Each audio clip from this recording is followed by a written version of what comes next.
Evil gods have descended, plunging the world into apocalypse and chaos. Humans turn into zombies. The blood moon rose on top of the ruined city. In the rubble of the broken metropolis, our MC, Sha Yan, had been beaten, bloodied, and broken. In the distance, demons wreaked havoc without a single ounce of mercy for the population. Their strong strides and powerful limbs destroyed skyscrapers, tearing through concrete like paper. Under the demons' command was an army of zombies, undead monsters hungry for human flesh. The few survivors tried to run for their lives, desperately clinging to non-existent hope. Sha Yan was continuously trampled and kicked while he was down, a witch snickering at his misfortune. She then started dousing his wounded body with gasoline, covering every inch. The witch and the caped villain said their sarcastic farewells while flaunting their stolen treasure. The caped villain had stolen the most precious thing that Sha Yan owned, the token of the 6 great hells. As the gasoline painfully stung his open wounds, Sha Yan looked at the man he considered his best friend. His only concern was the well-being of his missing little sister. The villain activated the token, summoning the power of a monstrous bear that wore the skulls of its victims as a necklace. The smug villain confessed that Sha Yan's adorable little sister had already been dragged to her miserable resting place for being a nuisance. At least her pure blood was still quite useful for something else. As furious as he was, Sha Yan did not have the strength to stand up, let alone fight back. The retreating survivors looked up to the villain with hope. They knew him as Shi Jun, the strongest ability user blessed by the gods. As Shi Jun took the witch into his arms and flew away, he left Sha Yan with a painful parting gift. A lit lighter aimed to burn him alive. The giant demon continued its destructive advance until it was met with the summoned giant bear. Unchained from its restraints, the gargantuan animal wrestled with the pale demon. It was a full-on battle. At the same time, Sha Yan's body was swallowed by the fiery ignition. He gritted his teeth through the agonizing sensation of his skin being burned to a crisp, as he desperately wished for a do-over. Sha Yan vowed that if the afterlife existed, he definitely wouldn't let those who wronged him go unscathed. Fueled by hate and agony, his right eye assimilated with the flames as he heard a playful voice granting him his wish. His heartbeat slowed to a crawl, and with one final pump the flow of time reversed. The fiery power coalesced in his eye as the physical and emotional pain he felt was imprinted on his soul. Sha Yan woke up in the comfort of his own bed, sweating from what seemed like a long and feverish nightmare. The wounds and burns were gone. Could the voice he heard on the brink of death be real? He rummaged around the bed and found his phone. He saw the date, July 1st, 2028. 3 whole days before the apocalypse started. Putting on a shirt, he ran to the bathroom to sober up and try to make sense of what he had just gone through. He still could not believe that everything had started over. He felt normal and healthy. The only difference was the change in his right eye. It had turned pale gold in color thanks to the fire seed left buried in him as he was burned to death. Sha Yan quickly took a moment to calm down and adapted to the situation surprisingly fast. He suited up and went out the door. He took his first steps outside and took in the sights. His neighborhood wasn't necessarily nice to look at, but all of it would look a lot worse 3 days from now. The apocalypse would arrive and turn many humans into zombies, along with the descent of strange gods. Some humans would awaken powers to stand for themselves, but resistance would be ultimately futile. Cities would be turned into hellscapes overrun by demons, with the few survivors fighting for limited resources to survive. His girlfriend, the witch Ruo Lan, and his best friend, the traitorous Shi Jun, would betray him without batting an eye. Speaking of the literal devil, Ruo Lan started ringing him up. Sha Yan picked up the phone and the shrill voice immediately blared. She criticized him for not answering right away, asking if he was trying to break up. Ruo Lan had always been like this. Whenever something did not go her way, she threatened to end the relationship. In the past, his foolish and pathetic self would anxiously and desperately try to appease her. But now he could not give a single flying thought. He simply answered, "Sure," confusing the witch. She was expecting Sha Yan to beg for forgiveness like a puppy. After all, Sha Yan doubled down, finally breaking it off with the witch. He was tired of her conniving ways. He did not want to be a glorified servant anymore. He hung up and stashed his phone in his pocket, gaining some semblance of peace. He locked in. Sha Yan knew that he had to hurry up and take care of business with his limited time. Back in Ruo Lan's home, she angrily threw her phone away after being cut off before she could start cursing Sha Yan out. That dog of hers had the gall to hang up and block her so fast. The witch and Shi Jun had just finished a round of smashing. "Do you think Sha Yan finally found out about our little fling?" Shi Jun asked. "That shouldn't be possible," Ruo Lan replied. She had the loser on a leash, never disobeying her orders and demands. Shi-jun just laughed. He didn't give a care either way. He was more concerned about the message his old man sent him about collecting some ancient family heirlooms filled with spiritual energy, as something big might happen soon. Ruo-lan remembered her loser boyfriend talking about a family heirloom token before. She recalled that the ugly centuries-old artifact was currently owned by Sha Yan's sister. Ruo-lan believed that her dog would always come back to her for forgiveness. At that time, she'd just demand the token. Pleased by her ingenuity, Shi-jun straddled the witch, and they went for another round of hide the sausage. The token they were just talking about was a poorly maintained slab of antique. Sha Yan had rushed over 30 kilometers in a cab to his sister's school to ask for the token, ditching his day job. Sha Yan asked what was wrong with his eyes, but he refused to explain. He just asked his little sister if she trusted her big bro. They had been incredibly close since they were young, so obviously she did. The two had always relied on each other growing up. If there was one person Sha Yan would trust unconditionally, it would be her big bro. She knew that everything he did was for her own good. Since that was the case, Sha Yan tasked her to pack her things and come with him immediately. She obliged and asked for 2 hours to prepare her stuff. Sha Yan wanted to know why she didn't even ask for further explanation. Like she said, she trusted her big bro more than anyone else in the world. He watched as she ran to pack her stuff up. He vowed that this time, he would make sure that Yun would be safe and sound. To do that, he would need the family heirloom resting in his palm. All he could remember was Shi-jun opening some sort of portal and summoning a giant beast using the rusty old thing. He wondered how that snake managed to do such a mythical feat. Suddenly, the fire seed in his golden eye shot out and hit the token's surface. The heat from the fire melted the rusty surface and revealed the token's original form. This was an ancient artifact connected to the 6th Great Hell. Sha Yan was suddenly sucked into a wormhole of sorts, traveling inside the token's separate dimension. The portal eventually spat him out into an entirely different realm filled with perpetual darkness. In the middle of it was a giant tower with countless crimson chains attached in every direction. He could not even find the words to explain what he was seeing. Inside the tower was a plethora of monsters and demons from all sorts of eras, locked up and desperate to get out. They all looked at him with their penetrating glares as he descended to its entrance. The monsters and demons tried to scare him with their snarls and gazes, and it was incredibly effective. Then a lightning tribulation struck the tower with an ungodly amount of force. The lightning seemingly aimed at the monsters that dared to intimidate Sha Yan. Each one of them suffered a painful demise as the destructive power mutilated their grotesque bodies. The destructive tribulation continued to go wild, seemingly connecting to Sha Yan himself. A mysterious power was suppressing the monsters in the tower. Right then and there, he heard the same playful voice he heard before his life was snuffed out, before time reversed. The mysterious entity's lips coughed into a smile, revealing her fangs.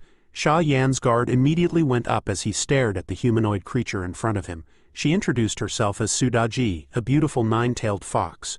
She extended a respectful greeting to Sha Yan, the new Hell's prison warden. Tens of thousands of years ago, the immortal emperor gathered 12 immortals, Tabi, Tang, the 3 pure ones, Guanan, Fuki, Shanu and others, to jointly forge the demon-suppressing tower. The finished product was dubbed the 6th Great Hell, the nightmare of every evil incarnate out there.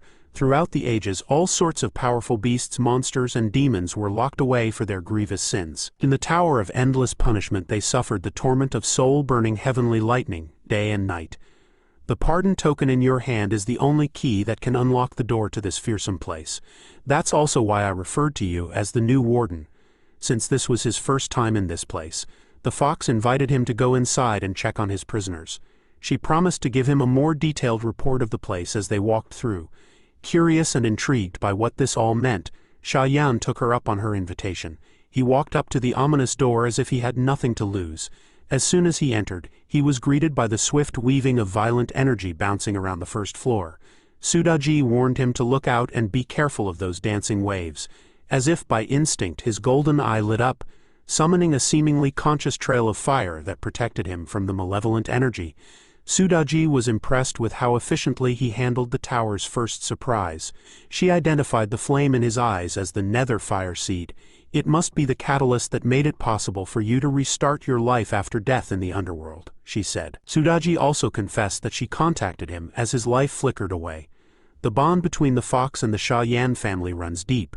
She had been the guiding spirit of the sixth great hell for a long time now, and she could not bear to see Sha Yan get killed by pathetic villains. The despair and anger at the moment of death must have awakened his flame ability, igniting the nether fire seed. She barely had to do anything.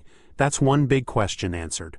Now that the apocalypse is inching closer once more, you won't be as useless and helpless as you were in the past, she added. This time he was determined to do everything differently. Itching to learn more about this tower, Sha Yan asked Sudaji to proceed and lead the way. She explained, "The sixth great hell is divided into 5 layers. Based on your soul power, the doors to another floor will light up, representing your current limit. The higher you can go, the stronger imprisoned creatures you can encounter. So you'll need to increase your soul power fast to face them.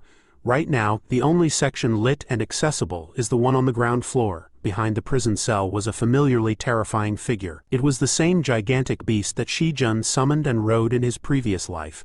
Curiosity got the best of Sha Yan, and they walked a little too close to the prison cell, waking up the monster. As it roared a terrifying war cry, what happened next shocked him to his core. The monstrous beast started acting like a cuddly pet, seemingly pleased to see the new warden of the prison. It praised Sha Yan for being young and promising. The prisoners of the tower had been waiting for a new warden to arrive for thousands of years, after all.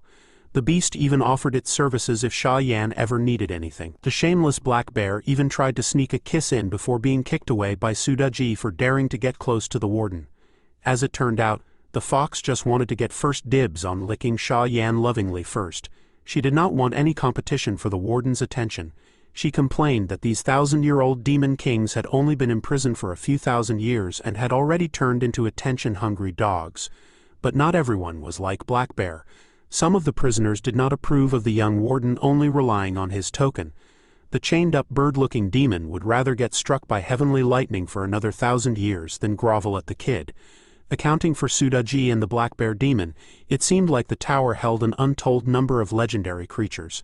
Sha Yan let his eyes wander until they fell on the Black Bear's next-door neighbor. He could see the demon's back, a muscular body with demonic wings attached. The demon turned around, showing its humanoid face with a sharp beak.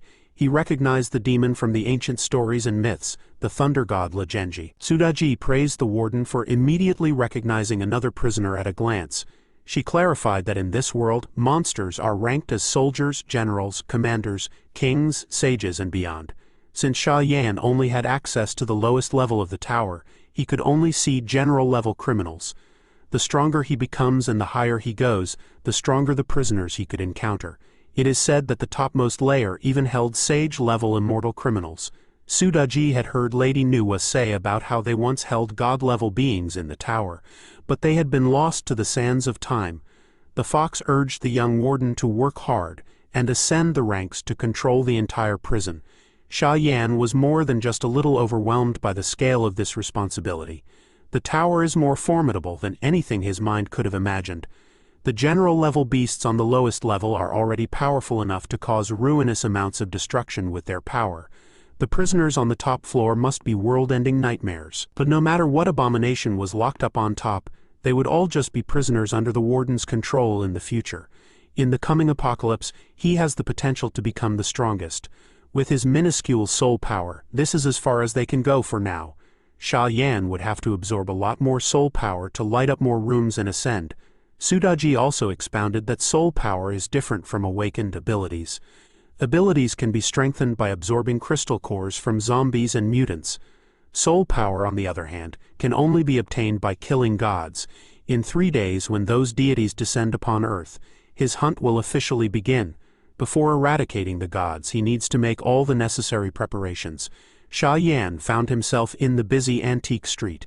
In his previous life, someone stumbled upon a binding immortal rope from one of the stalls and became a powerful ability user. At this point in time, the treasure should still be for sale on this street.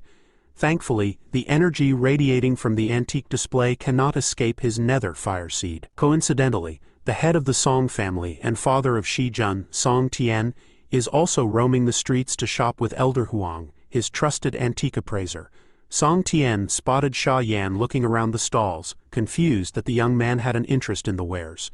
He remembered reminding his son to pick friends that would be useful one way or another.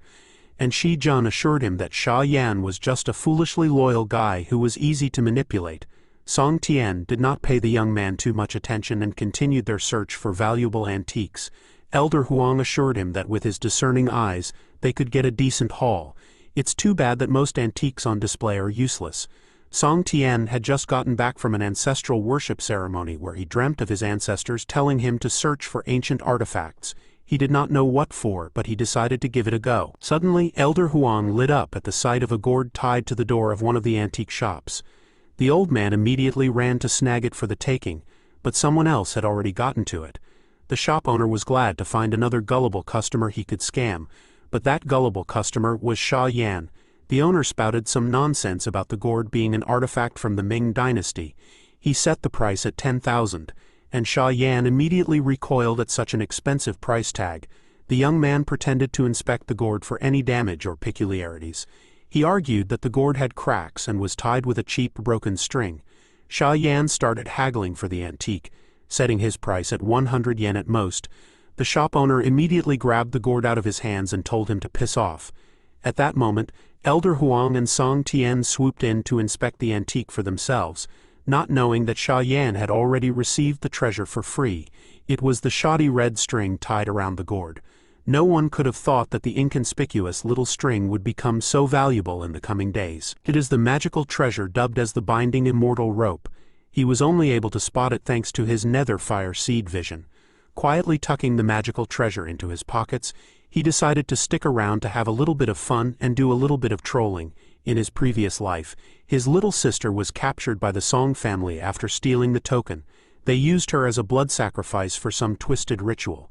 This time, Big Bro is hellbent on making the whole Song clan pay. Elder Huang verified that the gourd had some faint spiritual aura of ancient origin. He must have sensed the remnant power of the string. Trusting the old man's vision, Song Tian asked for the price of the gourd. Sha Yan slightly interrupted and called Uncle Song's attention with a polite greeting. Song Tian returned the greeting and made some small talk.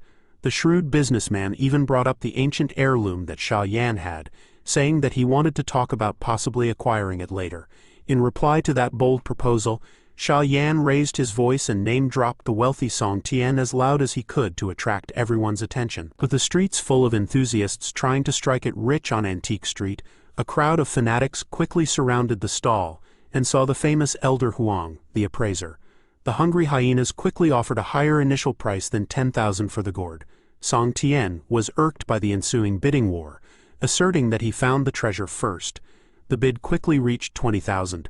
The antique enthusiast drove up the price to 50,000 in the blink of an eye as the shopkeeper encouraged the bidding war to line his pockets.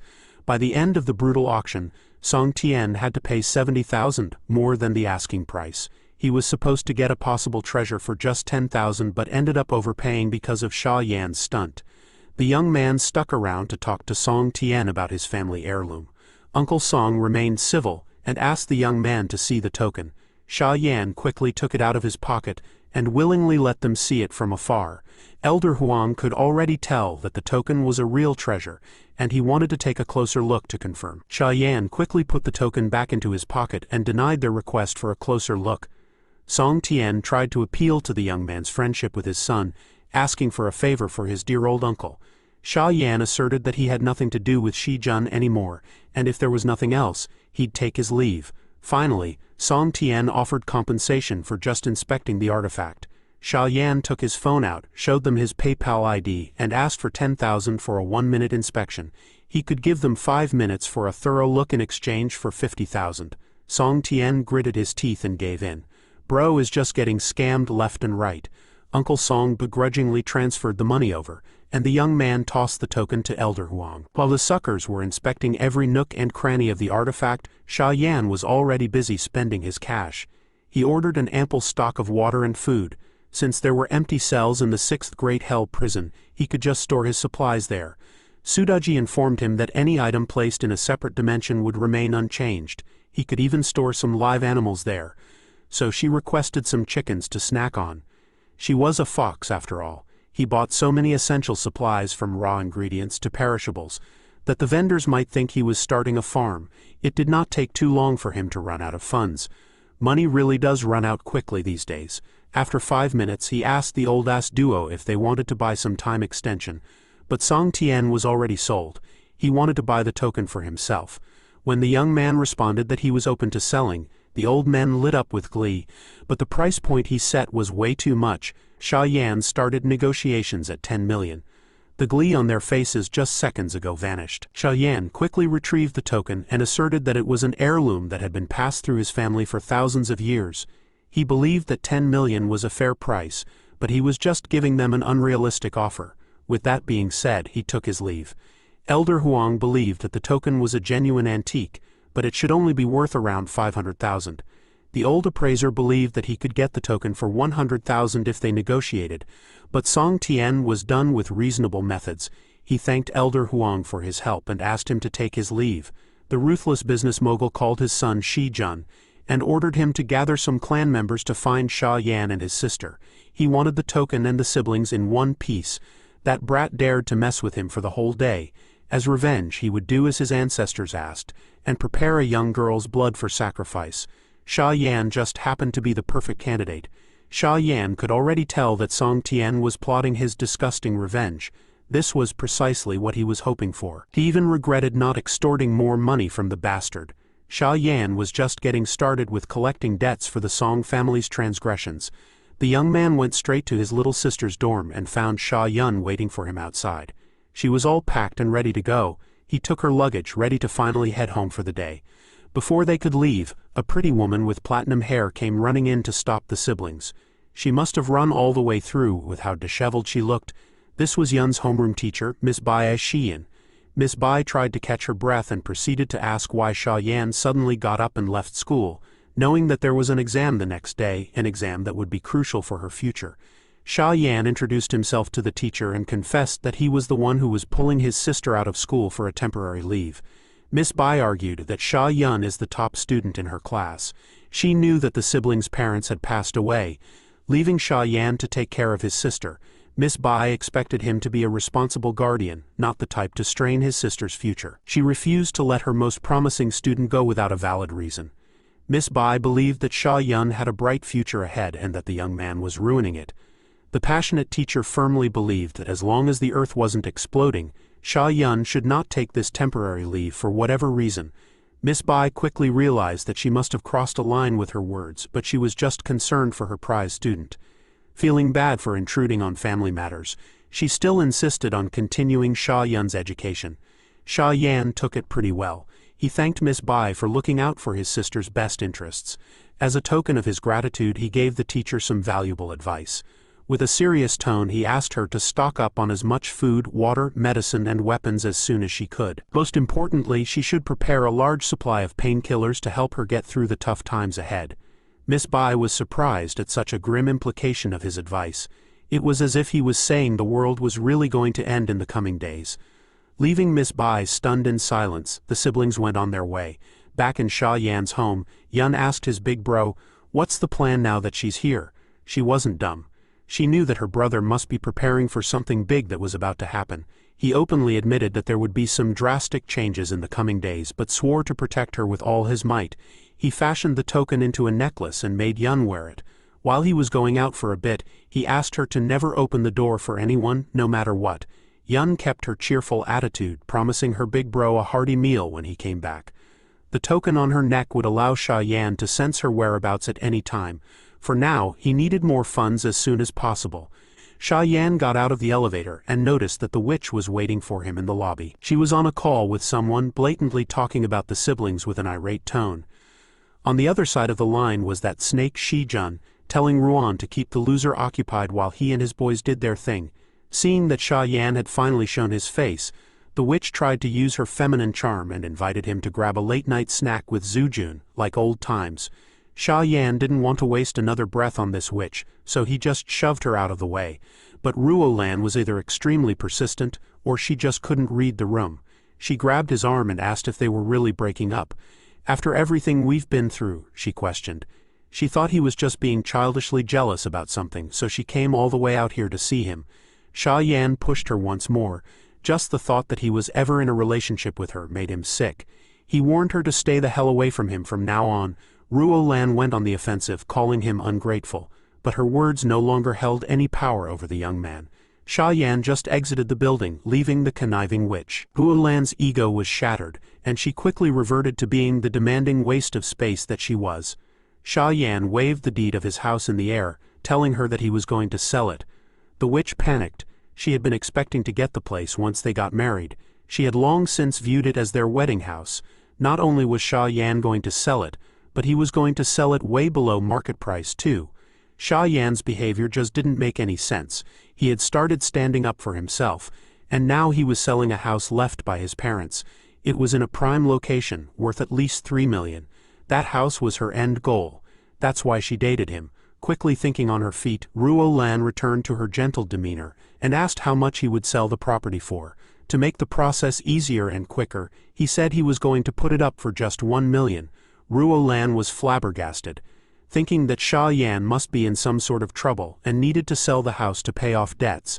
The young man continued dangling the prospect of selling such a good property for such a low price in front of the witch. She wanted to buy it for herself, but she didn't have the funds to do so yet.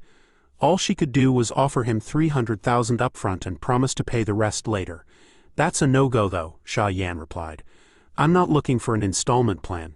He wanted 1 million in cold hard cash. Ruo Lan considered the factors. She knew that Shi Jun was about to mess with the siblings, and Sha Yan was as good as dead anyway. Even if the witch gave him 1 million, it would come back to her. All she needed was to trick him into completing the property transfer. Finally, the witch caved in and agreed to a deal, inviting him to the real estate office.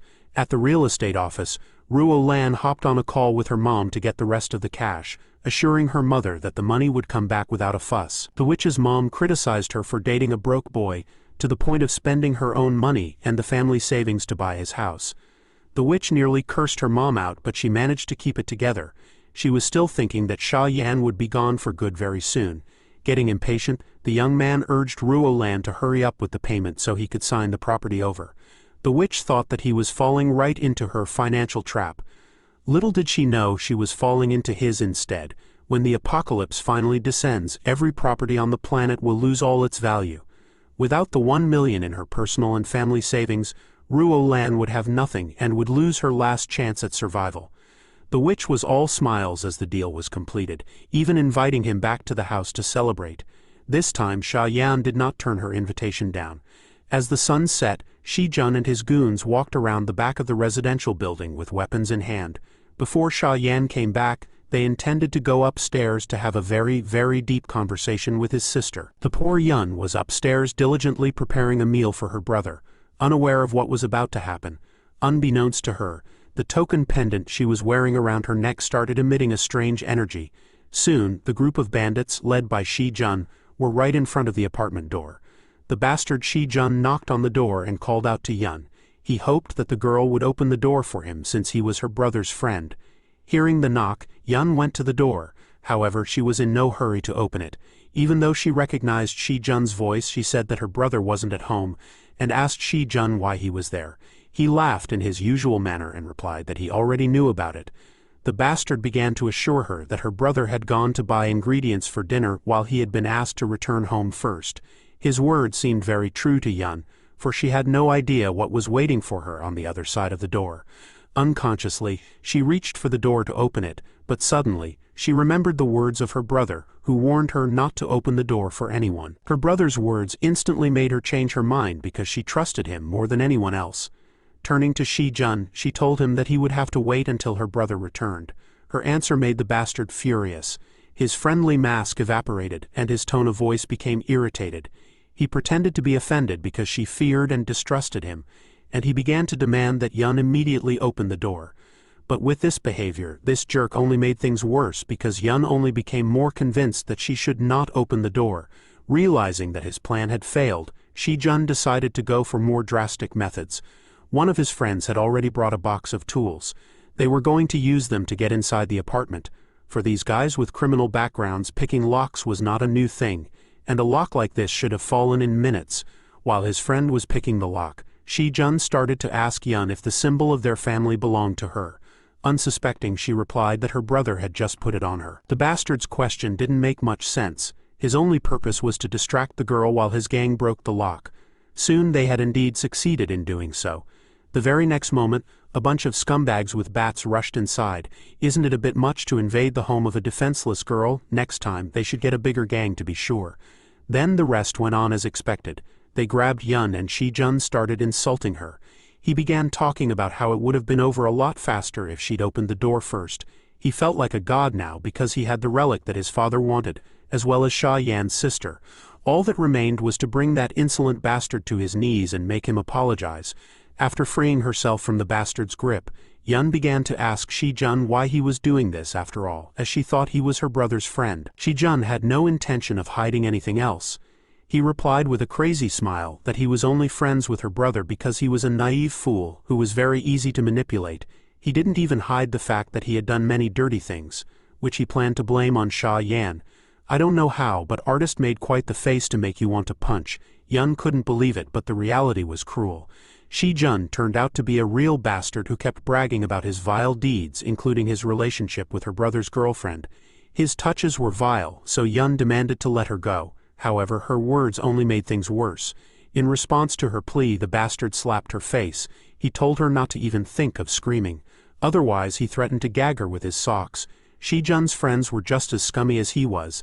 They started asking if Yun was the proper age, to which he replied that they could check it out for themselves. Who knows what might have happened next if it wasn't for someone's sudden laughter.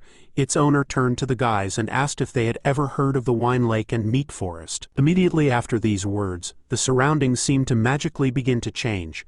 Just a couple of moments later, the guys found themselves in a lake with a bunch of beautiful girls. The atmosphere was so beautiful that they didn't even have any questions about how they got there. It was literally a heavenly place, or at least it would seem so at first glance. The girls kept hugging them, giving them meat, and calling them kings. When asked if they liked the meat, the guys said it was incredibly delicious. Nothing seemed to portend trouble, but suddenly, the atmosphere changed. A white-haired girl with a sly smile said that the meat they were eating was their own. Right after that, all the girls suddenly disappeared, and the water in the lake became blood-colored. The haughty smiles on the bastards' faces changed to fear and terror. The paradise they were in had turned into a real hell. Sudaji, who had created all this on purpose, asked if they didn't like the menu. While these wretched bastards' minds were imprisoned in the world of illusion, in the real world, they were writhing in agony. They didn't even realize that their punishment had just begun. Yun only watched from the sidelines, not realizing what was happening. Finally, the bastards came to their senses, scared to death of seeing the ghost. But they still couldn't understand where the illusion ended and reality began. Shi-jun was holding up better than the others. But he also didn't understand where the ghost illusion came from. He and his gang had killed many innocent souls, but now for the first time they felt fear and hesitation in front of this little girl. Then the idea came to him that the reason could be this strange token. Shi-jun took it out and started yelling at it, calling it broken old trash that couldn't kill him in any way. But the power contained within the heirloom token thought otherwise. A clawed paw appeared from the token, and quickly made Shi-jun realize who the trash really was by leaving deep cuts on his face. The bastard immediately screamed in pain and let go of the token, which rolled across the floor. It finally fell right at Zan's feet. Our hero picked it up and went into his apartment. He returned just in time to watch the wretched criminals in person and punish them properly. The Shi-jun gang immediately realized how much trouble they were in. But then the witch Ruo Lan appeared, demanding an explanation of what was going on. As soon as she saw the injured Shi-jun, she rushed over to him. The rest of the gang began to come to their senses, and Shi-jun ordered them not to let our hero leave with the treasure. Yun only had time to warn her brother to be careful. Confident in their numerical advantage, the bastards moved forward, attacking all at once. They hoped to win quickly, but our hero stood still. He wasn't afraid of these losers at all. However, there was a problem that Sudaji had told him about. The Raven General used his power to strike Shun's face with his claw, but he did so without Sha Yan's permission, and used up all of his token power. The Bear General was upset that he couldn't appear and show his power, but our hero was only happy about it. If he had shown up, the house would have definitely been destroyed. This apartment is too small a stage for such powerful creatures.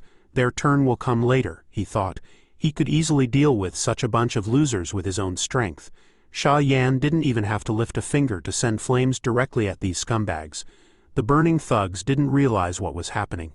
This was the first time they had encountered such an incredible power.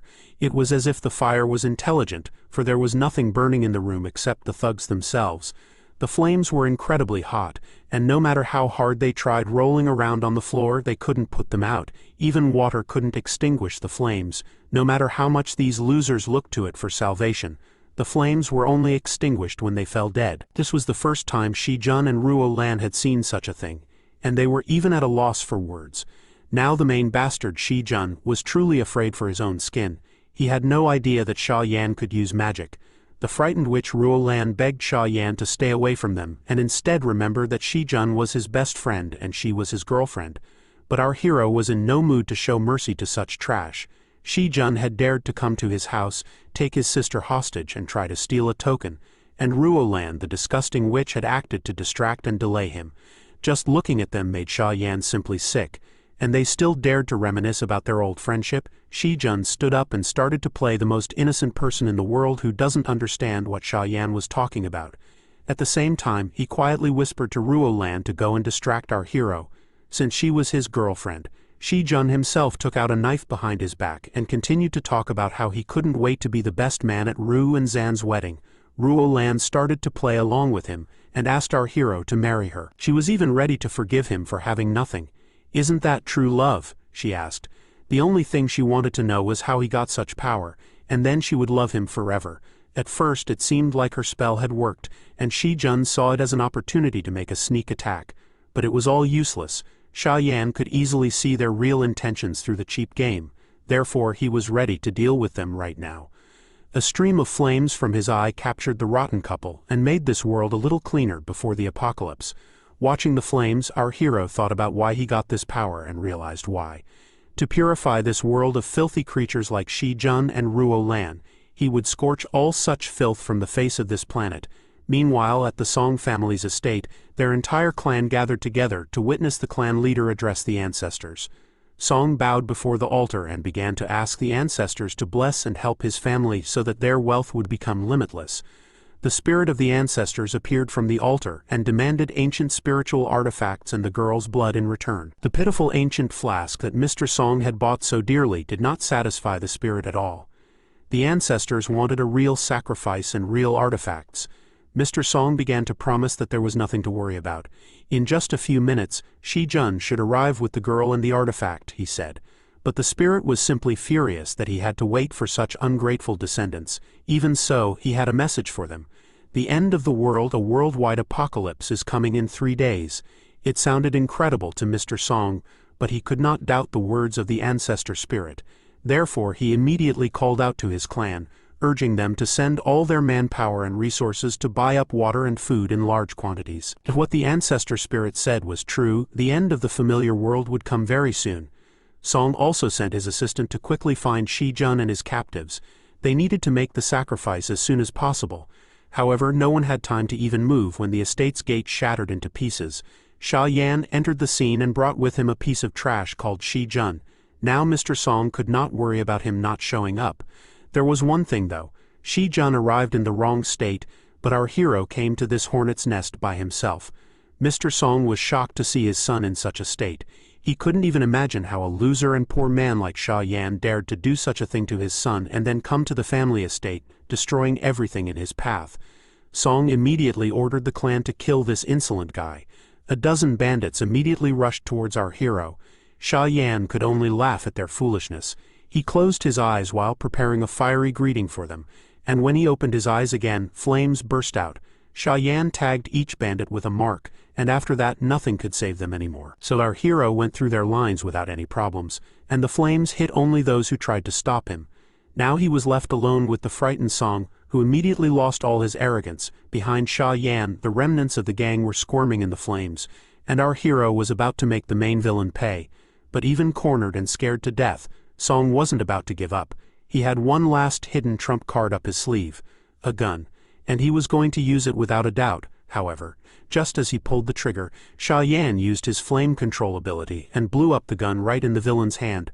Mr. Song was injured in both hands at once. Our hero only laughed at him, saying that he shouldn't have played with gunpowder. Sha-yan himself couldn't get enough of his strength. Even though he was of a low level, Void Fire gave him incredible abilities. With it, he could simultaneously control 10 flame sources with a volume of up to 10 square meters. But if there were explosives nearby, it could be even more. While our hero was thinking, Song used this moment to reach the altar and seek help from the ancestors. The ancestor spirit couldn't allow the Song family's last heir to be destroyed.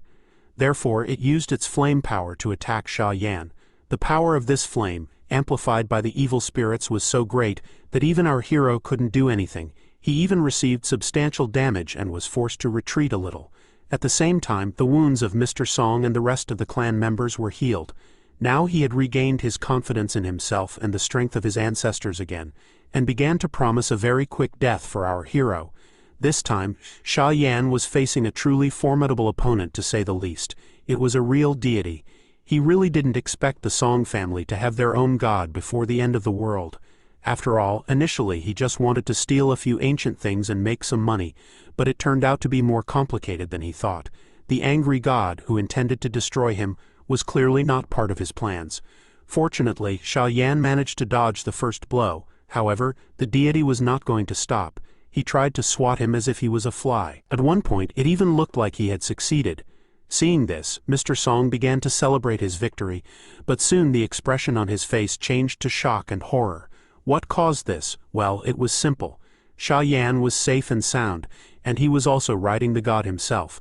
To understand what happened, we'll go back in time a bit. Just a moment before the attack, Sudaji had informed Sha Yan that the deity in front of him was a natural fire spirit.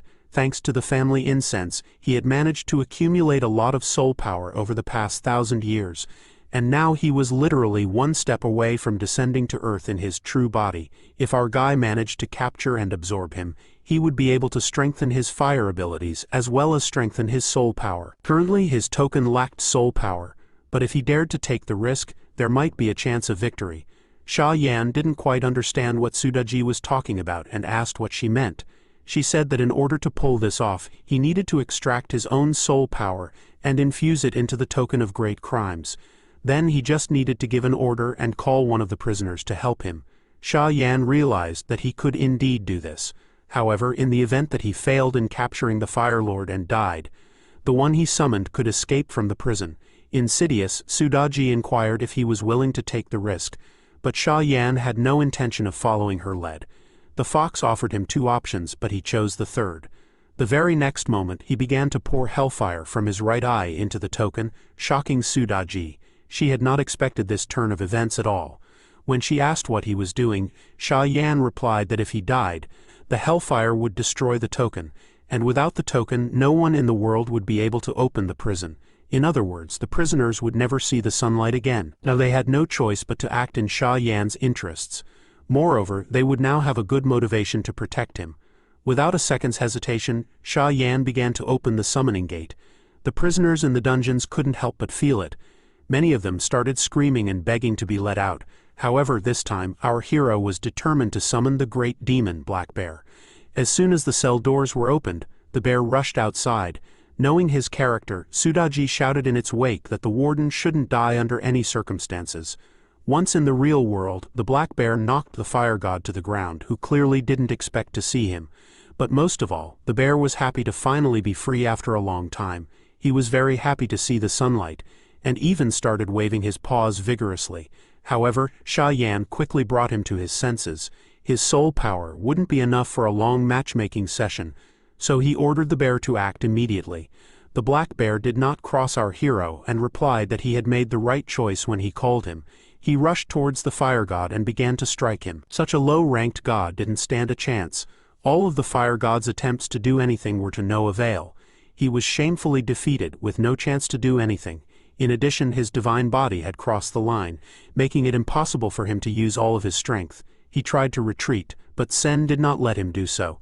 Using the immortal rope, he bound the fire deity, who could only scream in panic. Now, this was his unconditional victory.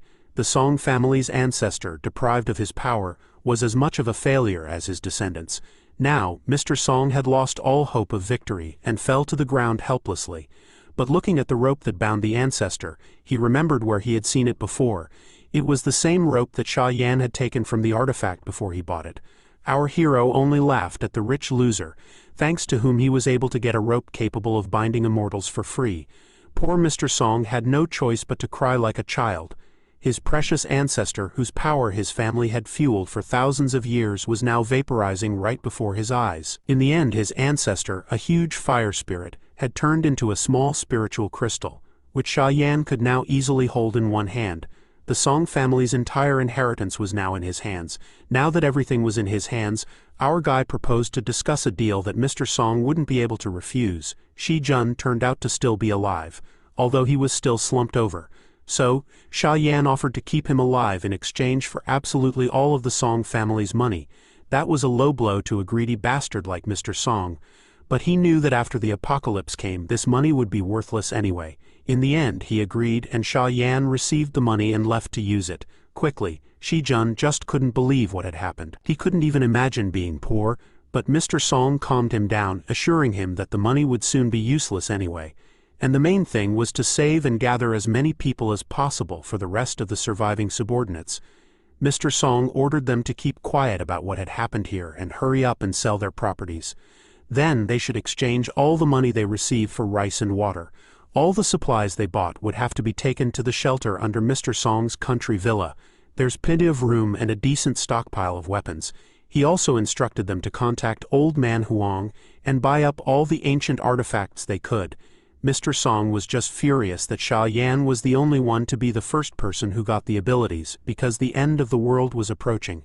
But he believed that it wasn't the end of the world, and if all the children of the Song family took advantage of the opportunity, the end of the world could be the beginning of their world domination. But as for Sha Yan, Mr. Song was ready to do everything he could to make his life a living hell. Meanwhile, our hero headed to the biggest pharmacy in the city. Thanks to the Song family's money, he now had almost 29 million. Of course, if he had more time, he would have learned more about the Song family, but now he should forget about them, because the main thing is to prepare for the apocalypse. At the pharmacy, Sha Yan ordered 30,000 spiritual cleansing pills at once. Of course, the pharmacist was shocked that someone needed so many ordinary medicines to reduce fever and neutralize poison. Our guy wasn't going to explain everything to her. He just wanted to buy everything quickly. If they didn't have the stuff he wanted, he could go to a competitor. Of course, she didn't want to lose a customer, but to fulfill such an order, she would need time, and the delivery would take 2 days. Sha Yan knew that there were only 10,000 of these spiritual cleansing pills in the city, most of which were sold online. You're probably wondering why he needed so many of these obscure pills. Well, when the apocalypse begins, this unremarkable medicine will be the most important material. In his past life, Sha Yan was infected with a zombie virus and suffered from its symptoms. He didn't want to die, but nothing depended on him. No matter how hard his little sister Yun tried, she could not find the spiritual cleansing pill to save him.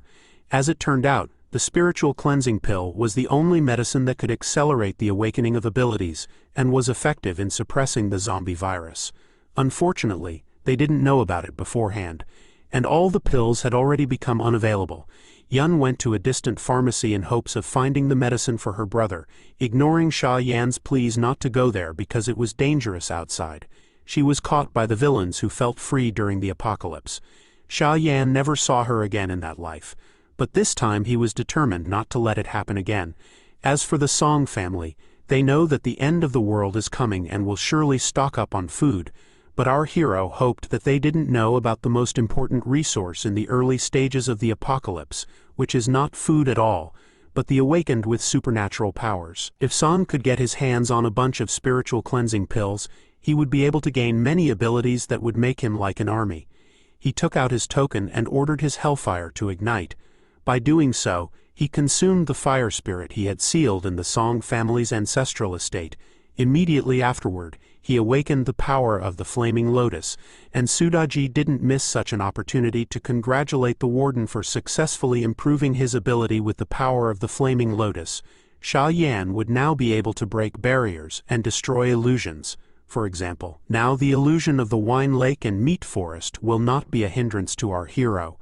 But that's not all. Now he can more accurately control the shape of fire, and even create a fire sword for himself. In the end, absorbing that fire spirit was even more useful than Sha Yan had expected. As you can imagine, this ability was not limited to a single fire sword. As soon as he entered the dungeon, Black Bear and Sudaji began to fight for his attention. All because this dungeon had a sin karma system. Every time prisoners performed tasks for the Warden, their sin would be reduced and the conditions of their imprisonment would be lessened. For example, Black Bear reduced his sin karma to 90 for helping to fight a fire spirit ancestor and received an extra portion of meat for it. Such excessive attention from the prisoners did not please our hero, and he pushed them away. The Thunder Raven was watching all this. He despised these weak mutts who were ready to crawl in front of the Warden for a small profit, and he warned our hero that if he tried to summon him he would regret it. After all, he would not obey and simply escape from prison. Xia Yan was not disturbed by this. As his abilities grew, he would gain access to the next floor with stronger prisoners, and the Thunder Raven would be completely unnecessary for him. When that time came, the Thunder Raven would have to beg him himself to be used by our hero. As Xia Yan's strength grew, the prison warden's token was also filled with energy. It was just in time, because the blood moon was getting bigger and bigger and the apocalypse was getting closer by the day. Our guy should hurry up and spend the remaining money as soon as possible. The next day, Xia Yan went to the jewelry auction. Here he hoped to obtain a very powerful artifact. When the apocalypse comes, all the ordinary resources will be quickly looted, but they are not as important as ability enhancement cores, which can only be obtained by killing zombies or using rare artifacts. Just such an artifact found our hero. With its help, he would be able to improve his abilities from the 2nd to the 3rd level. In his previous life, one lucky guy got the stone and developed his abilities before anyone else, gaining countless advantages. But this time, it would be our hero in his place. A few hours later, the stone was put up for auction at a price of 3 million. According to experts' estimates, it turned out that this raw stone had a huge potential, and the jadeite inside it could be worth at least 5 million. Immediately, buyers began to raise the bids and gradually reached 4 million. But suddenly, some rich son of O bid 5 million at once, and everyone else lost interest. Because if this rich bastard was interested in the subject, the others did not want to cross him, knowing that he owned one of the biggest companies in China. As a reward for staying out of his way, he invited everyone to have a drink at his expense next time. Suddenly, Xia Yan entered the room and raised the bet to 6 million. Everyone around was puzzled as to where this student had come from and where he had gotten such money to bid. One of the organizers of the auction immediately ran up to our guy and said that they have a membership system here, and to participate in the auction, one must have a black bank card as proof of solvency. Fortunately, with tens of millions in his account, Xia Yan already had such a bank card. As soon as this guy saw the card, his behavior changed drastically. Meanwhile, the auction continued, and the girl leading the auction asked if anyone wanted to bid more. Of course, that rich bastard was not going to give up so easily and raised his bid to 7 million, but that didn't help him. Xia Yan didn't change his mind and immediately bid 10 million.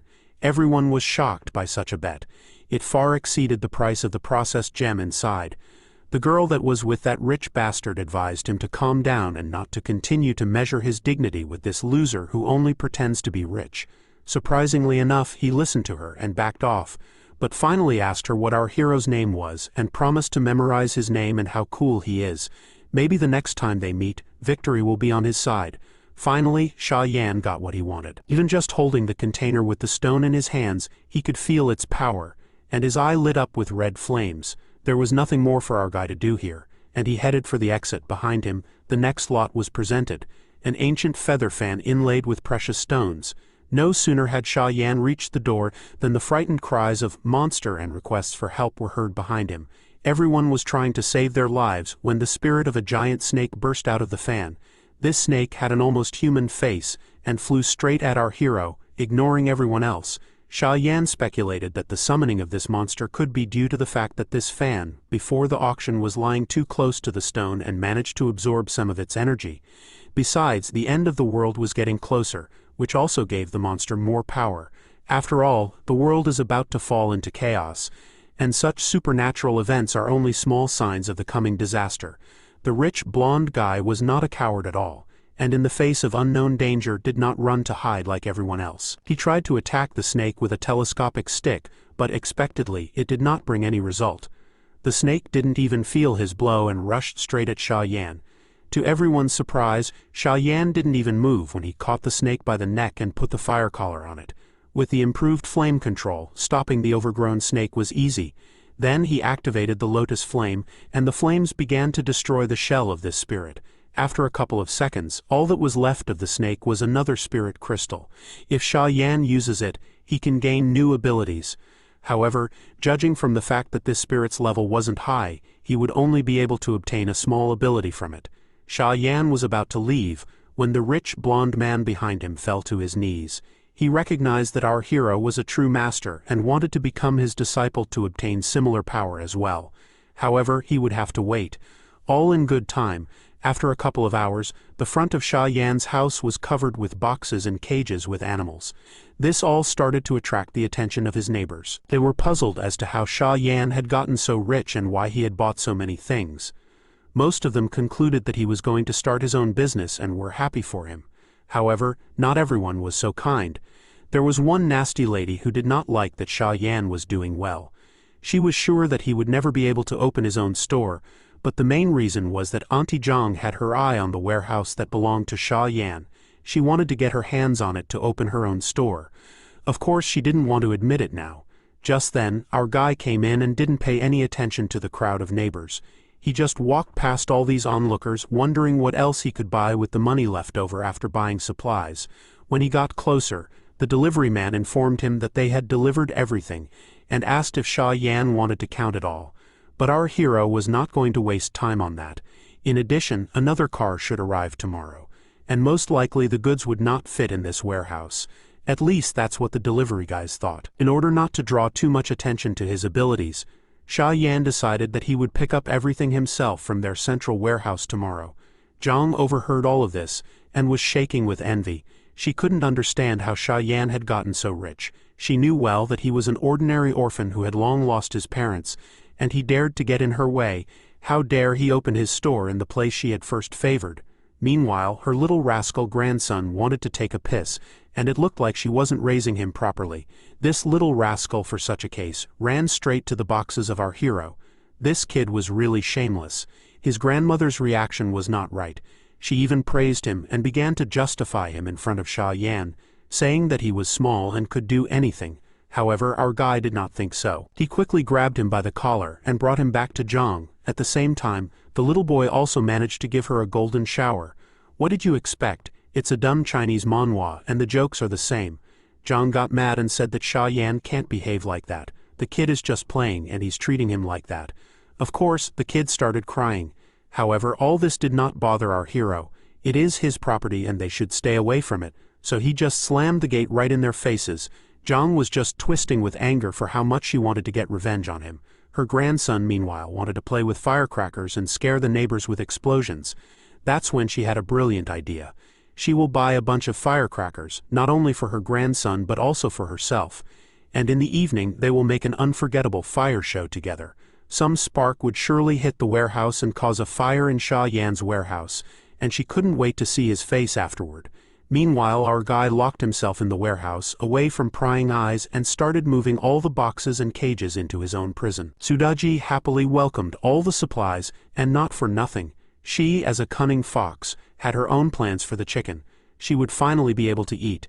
Sha Yan, of course, didn't know anything about this, so he instructed her to place all the supplies in the empty cells. Sudaji considered herself an expert in storing supplies. She even advised Sha Yan to allocate an area near the tower to keep the animals. After all, if they were infused with the aura of the tower, their meat would become even more delicious, and so they would have an endless supply of chicken to eat. Sudaji's advice helped our hero come up with something even more interesting. The end of the world is approaching, and no one knows how long it will last. Therefore, a smart idea would be to send more different animals to this prison that will help keep human civilization alive. Hearing this, the black bear advised Sha Yan not to stop at animals and start growing edible plants here. But for that, he would need seeds and fertile soil. Only then would he be able to grow and multiply his supplies, not just endlessly storing supplies in the empty cells of the prison, which would run out sooner or later anyway. Fortunately, Sha Yan has already purchased enough seeds, but the ground around the dungeon is barren and empty. It is completely dry and unsuitable for agriculture. Fortunately, our hero was not completely stupid and came up with a very simple solution. He went to the nearest suburb to an empty field and decided to experiment. How much land from the real world can hold his prison? Sha Yan started collecting as much soil as his ability could hold. Sudaji saw such a flood of soil and realized that it would not end well for her, and shouted for our hero to stop. But no one listened to her. In the end, she was almost buried alive. Sha Yan's soul power was not enough, and the available space was too small to accommodate even more soil. Even so, our guy managed to gather 200 tons of soil, although even that didn't seem to be enough for him. After all, he knew very well that once the apocalypse began, all the surrounding land would become unusable for plants, and the currently fertile land around here would soon become a very rare resource. Therefore, there was no time to waste. Meanwhile, his evil neighbor Zhang started to execute her devious plan and bought a whole box of firecrackers. She just couldn't wait to watch Sha Yan's warehouse burn down. Suddenly, her grandson ran up to her with an antique mirror in his hands and offered to look into it. Zhang didn't know where he got it from and assumed he could have stolen it from the store where they bought the firecrackers. But instead of scolding him for stealing, she praised her clever grandson for giving gifts to his grandmother. There's something wrong with his family. This crazy grandson claimed there was someone in that mirror who really wanted to meet his grandmother, so he forced her to look in the mirror. Right out of it looked at her a demon from ancient myths and legends, but he was more alive than all the living. Frightened, Zhang immediately threw the mirror away, scared to death, but her grandson immediately rushed to bring her mirror back because he was sure that the grandmother was very fond of herself and her reflection. He made her look at herself again, and this time, the demon broke through to this world, finding a suitable candidate to take over her body. After all, Zhang was as dark inside as the demons. Her grandson, like a true madman, laughed and wanted to play some more games, but he definitely wouldn't like further games. Now his grandmother had become as much of a monster on the outside as she was on the inside, and her grandson was her first victim. The apocalypse had begun. The blood moon had reached its maximum size to freeze over the earth forever, and thousands of ghosts and demons burst into this world to punish corrupted humanity. Meanwhile, the last rays of sunlight were still visible on the coast near the port warehouses, still breaking through the looming black clouds. Life was still going on at its usual pace, and when the fishing boat arrived with the catch, everyone was shocked. All the fish caught were mutated, covered in pus and fangs. The fishermen didn't know if they could even eat them. They had no idea about the apocalypse, and thought the fish were mutated because of sewage and sea pollution. Inside the warehouse, a loader came to pick up the goods, but there was something wrong with the warehouse manager. He didn't answer but sat silently and cowardly. There was clearly something wrong with this guy. Looks like the zombie virus got to him first. The loader assumed that his colleague just had a cold and suggested that he should take a vacation and go home. Suddenly, a lot of footsteps were heard, and the warehouse was filled with people in black suits. They asked if there were any spiritual cleansing pills in the warehouse, but the warehouse worker replied that all the goods here had already been bought out by the customer. If they wanted to make a purchase, they should contact the sales manager and place an order. Their company would try to fulfill the order as soon as possible. But the guys in suits weren't going to wait. They were going to move everything out of here right now, and they didn't give a damn about the loader's objections. One of them just came up to him, grabbed him by the shoulder, and threw him like a doll right on his sick manager. The same man hurried the others to get everything loaded faster. Suddenly, someone grabbed his leg, and with his claws he toppled the big man with incredible force. The warehouse manager lost his mind and turned into a zombie with unhuman strength. The other men in suits immediately grabbed their weapons. A shovel has never failed in a fight against zombies, right? Together, they managed to finish off the lying zombie and free the leader of their gang. The zombie was defeated, but no one realized what it had just been. In addition, the gang leader had a deep claw wound on his leg, and the zombie virus had already started to enter his body. But he didn't pay attention to that. The main thing for him was to follow orders and get the medicine. If anyone tried to interfere with them, they had to be eliminated immediately. Suddenly, a voice called out to them from the entrance. They weren't expecting visitors at all. It's Sha Yan, who came to get the pills he spent his own money on, and these rascals are trying to steal them. The end of the world hasn't fully arrived yet, and these idiots are already rushing to die. The gang leader thought otherwise. He claimed that this entire logistics port, including all the surrounding buildings, belonged to his boss. The goods hadn't left the port yet, so why didn't Sha Yan do them a small favor and cancel his order? For this he could ask for any compensation he wanted. But our hero was not going to sell one of the most valuable resources for money that would soon mean nothing. Sha Yan gave these bandits a minute to leave the warehouse. Otherwise they would face very unpleasant consequences. Noticing the dead body of the manager, he noted that the zombies had already appeared, so there was even less time than he thought. Unfortunately for the gang, they didn't have the sense to get away and instead decided to attack. But even attacking from the back, none of them managed to even touch Sha Yan. He was so fast that he seemed to have vanished. Looking around, the thugs finally spotted him, but they still couldn't understand how it was possible to move so fast. Sha Yan opened one of the boxes full of food and decided that, for their insolence, he would take all the goods from the logistics center with him. Since they said it all belonged to their boss, terrified, the gang leader asked what he wanted. Our guy just opened their eyes to a new reality. It is necessary to use the knowledge of the enemies against them. After all, they were the ones who wanted to rob him, but now he would rob them. The thugs tried to resist, but Sha Yan's flames didn't leave them a chance. After a couple of hours, the battered thugs crawled back to their boss. Their boss turned out to be a very extraordinary lady. She was just furious that her subordinates not only didn't return the medicines, but lost all other goods as well. The leader of the gang started to justify that the man who took everything from them had superpowers. He wasn't just a man but a real monster. Sha Yan threw them out of the warehouse and closed the door behind him. When they managed to open the door, the warehouse was already empty. There was so much stuff in there, but in an instant, there was nothing left. Now, the only thing the lady was interested in was what this man's name was. One of her gang said that he had checked the information of the pill's customer, and found out that his name was San. The lady thought about it. She realized that she was not the only one with abilities, and she really wanted to get a man with spatial warehouse abilities. Suddenly, the leader of her gang began to shake and growl like a wild animal, and in the next instant he fell to the floor.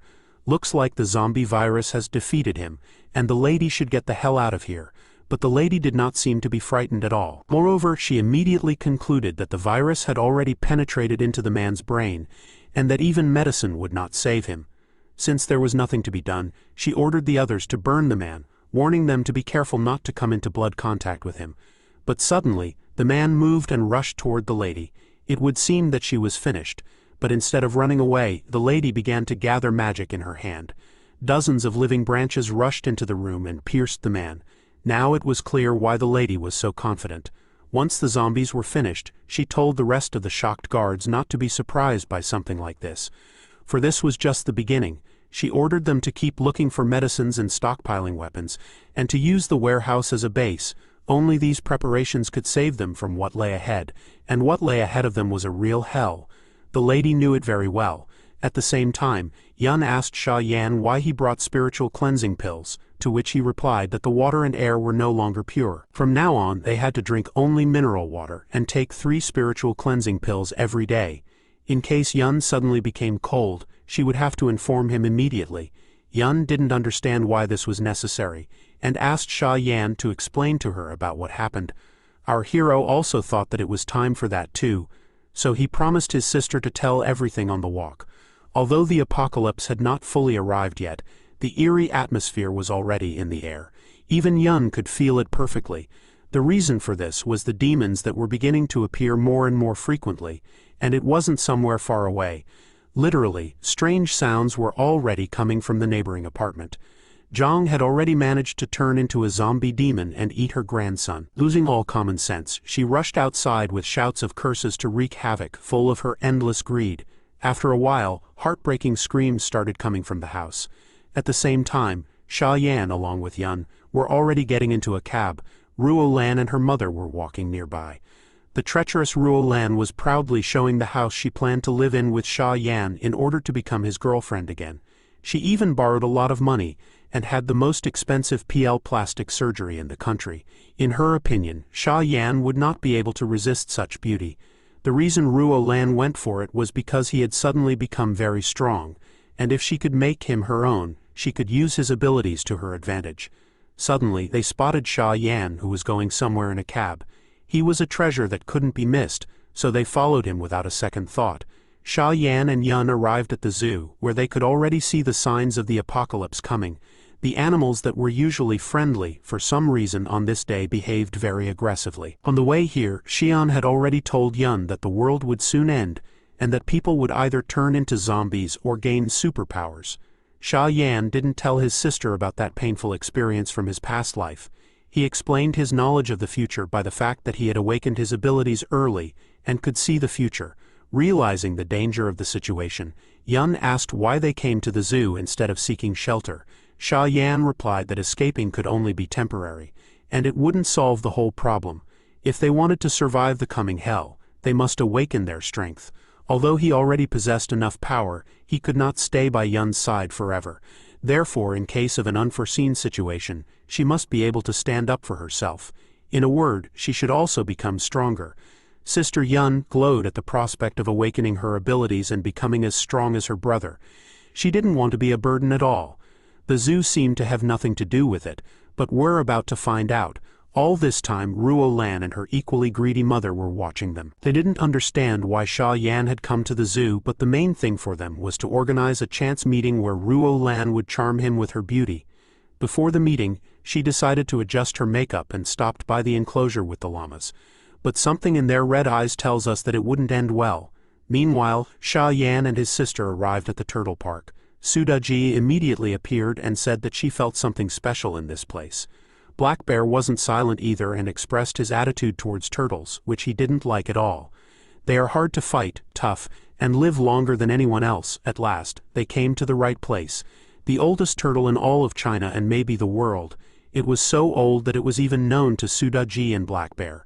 Sha Yan knew that this turtle had been living here since the day the zoo opened and was definitely over 100 years old. It had even been given a name. On the sign was written, "A long-lived turtle with the name Nanny." Such a name was a bit unexpected and not at all fitting. In its past life, this turtle was famous because one of the demons tried to take over this zoo after the apocalypse started, but this old turtle got in his way. It even bit him. Their battle lasted for days, but the demon never managed to break through its shell. In the end, the demon was forced to retreat. Sha Yan thought that it would be very good to persuade this turtle to protect Sister Yun. Then, she would definitely be safe. Our hero approached the old turtle and asked for its help, but there was no response. The turtle only looked at him with an indifferent look. Then, Sha Yan decided to try another method. He activated his lotus flame and said that he was hungry after the walk and was going to make turtle soup. That's when the turtle immediately became active. He even spoke, irritated by the fact that people are annoying creatures who are always in a hurry. The turtle thought that threatening a creature if it didn't answer you was a sign of lack of manners, but since they had already come, he was willing to listen to them. Sha Yan said that the apocalypse is about to begin and time is running out, and he asked to protect his younger sister, Yun. Yun was surprised that the turtle could talk, and that his name was Nan Nan. In fact, it is a long story. More than 100 years ago, the turtle saved a girl in the sea who later created this zoo. She is the one who named him Nan Nan, and he ended up with such an embarrassing name because of the accident. Hundreds of years have passed since then, but compared to the lifespan of this turtle, which is 3,000 years, it is just a blink of an eye. Sudaji and the Black Bear immediately wanted to eat the spirit of this turtle to extend their lives by a few hundred years, but our hero could not allow them to do so. Sha Yan once again repeated his request to protect his sister, and asked what conditions the turtle had for him to agree to it. Looking back at the blood moon and the general commotion around, the ancient turtle thought for a moment. He knew well that when the end of the world comes, turtles will suffer as much as humans. So, our guy suggested hiding all the turtles from this pond in the demon suppression tower. There he could create a pond for them, and raise them into creatures as majestic as the ancient turtle. At the mention of the demon suppression tower, the ancient turtle's eyes flashed with rage. He knew all too well who was imprisoned in that tower and who had created it. At its very top is the one who once ruled this world, and the ancient turtle was his loyal pet. He simply cannot allow an unworthy man to rule this prison. That is why he nailed himself to this place and waited here for hundreds of years for the arrival of the one who will have the key to the Tower of Suppression of Demons. The ancient turtle doubted that such a young boy could run such a dreadful prison. If he failed, he could unleash creatures so powerful that the zombie apocalypse would seem like a walk in the park. To prove that he is worthy of the role of prison warden, Sha Yan must bear the weight of 3,000 years of turtle life. Our hero prepared to take the blow, and with the help of the lotus flame, he began to hold the weight of the turtle. Even the ground beneath his feet began to collapse, but it didn't stop there. The turtle was getting bigger and heavier, and it seemed that the whole clearing was about to collapse under his weight. Ruo Lan also felt that something was happening nearby. She was sure that Sha Yan was there and wanted to get there quickly. But before she could run, her wig was ripped off her head along with a piece of her hair. That's something she didn't expect. The red-eyed llama decided it was better for this gold digger to look as she really is. Ruo Lan used her purse and threats to try to get her wig back, but nothing good came out of it. She only got spit in the face from a llama as the final touch to her makeup. She just got what she deserved, so she has nothing to complain about. The llamas were very angry and spat at them. The people kept asking the llamas to stop spitting, but they didn't have much time to stay there because they needed to find Sha Yan. The last time they saw Sha Yan, he was going into the turtles area. So they started walking around thinking that if they walked a little further, they would find Sha Yan. As they walked, one of them, the girl's mother, stepped on something sticky. She stood up and wondered what it was. Her daughter just looked back. The sticky stuff had made her mother's foot dirty. So the mother wiped her dirty foot on a turtle's shell. Now that her foot was clean, she kept walking. But when we look at that turtle, its eyes are red. The mother said that if they moved some leaves, they might finally see Sha Yan. She thought that when Sha Yan saw her, he would be very happy. Then she pulled aside a tree and it was a surprise. Behind the tree was a big turtle. When the turtle saw her arm hanging down, it opened its mouth and bit her a little. She screamed because even though turtles have small teeth, their teeth are very strong and they can bite very hard. Her mother couldn't scream, or Sha Yan might hear them making noise. But it didn't matter. More turtles appeared and bit the first woman until they couldn't bite anymore. At that point, there was nothing they could do. But they still tried to leave. However, while running, the first woman's ex-partner tripped on a rock and fell face first near a scared turtle. The scene changes to another place where we see Sha Yan fighting a very big turtle. The turtle was about to crush Sha Yan, but he was holding it up. While fighting the turtle, the big bear inside his sister wanted to come out and help, but Sha Yan told him not to because he had a plan with the turtle. So Sha Yan tried to push harder, but he wasn't strong enough and fell to his knees. Meanwhile, the turtle told Sha Yan to give up, saying that no matter what he did, the end would be the same. Death. But the turtle had something that Sha Yan also had. If Sha Yan gave that thing to the turtle, he would lose something very important. The turtle really wanted that demonic suspension tower. Also, only the main character could handle the turtle's heavy weight. While the main character was just standing there, we saw Sha Yan's two small creatures. They weren't doing much because they were tired for some reason. But they kept trying until Sha Yan agreed with them. So Sha Yan used a special ability and asked the very old turtle if it knew the truth. One truth the turtle had learned was that to move forward, you can't go back. Or, you have another choice, you can fight until you die. That's what the turtle did. With his last bit of strength he managed to lift the turtle's shell. When he lifted it he felt the full weight, but he still did what he wanted. He threw the turtle to the side. Now that the turtle was thrown, it saw how strong Sha Yan could be. But Sha Yan told the turtle to save its tricks for later. Then he took out the lasso he had before. He put the lasso around the turtle and finally, he caught it. Now that he had the turtle, his group cheered. They saw that Sha Yan was truly special and would always use any situation to his advantage. Right now, they were very happy that he caught the turtle. Then, before Sha Yan could do anything else, he gave the turtle two choices. One was to stay with Sha Yan forever. The other was to die. The turtle did not want to stay with Sha Yan. Sha Yan tried to hit the turtle with his sword, but nothing happened. So he told the turtle to hold on a little longer because he would keep going until it gave up. The turtle was hit many times and only asked Sha Yan to stop. Sha Yan stopped and said that he had used very strong skills. But even so, he still ended up bothering an old man who was tired of being hit. Then the old man turned to Sha Yan's sister and asked her to hold her brother quickly because he was hurting the animals. Now that the old man had used his best sword, he saw that the turtle wasn't even hurt. One thing the turtle did was change its bones. But then Sha Yan's sister interrupted. She wanted to make sure Sha Yan wouldn't hurt the ancient turtle.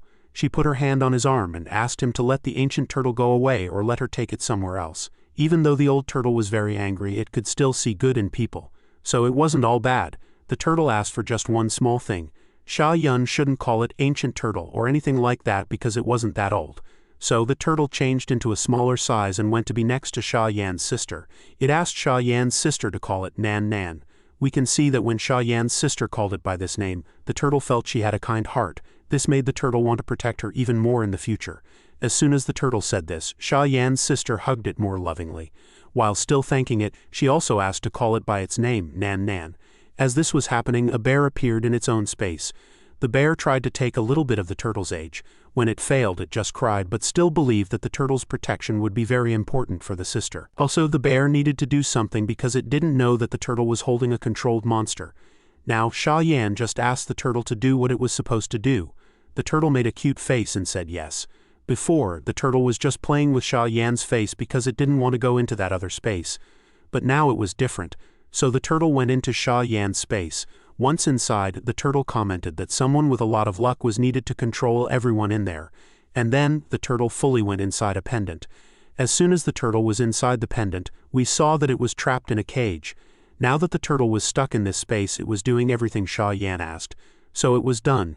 At that moment the turtle's original body was with Sha Yan's sister. This was so if something dangerous happened, the turtle could use its full power to go to its original body and protect her.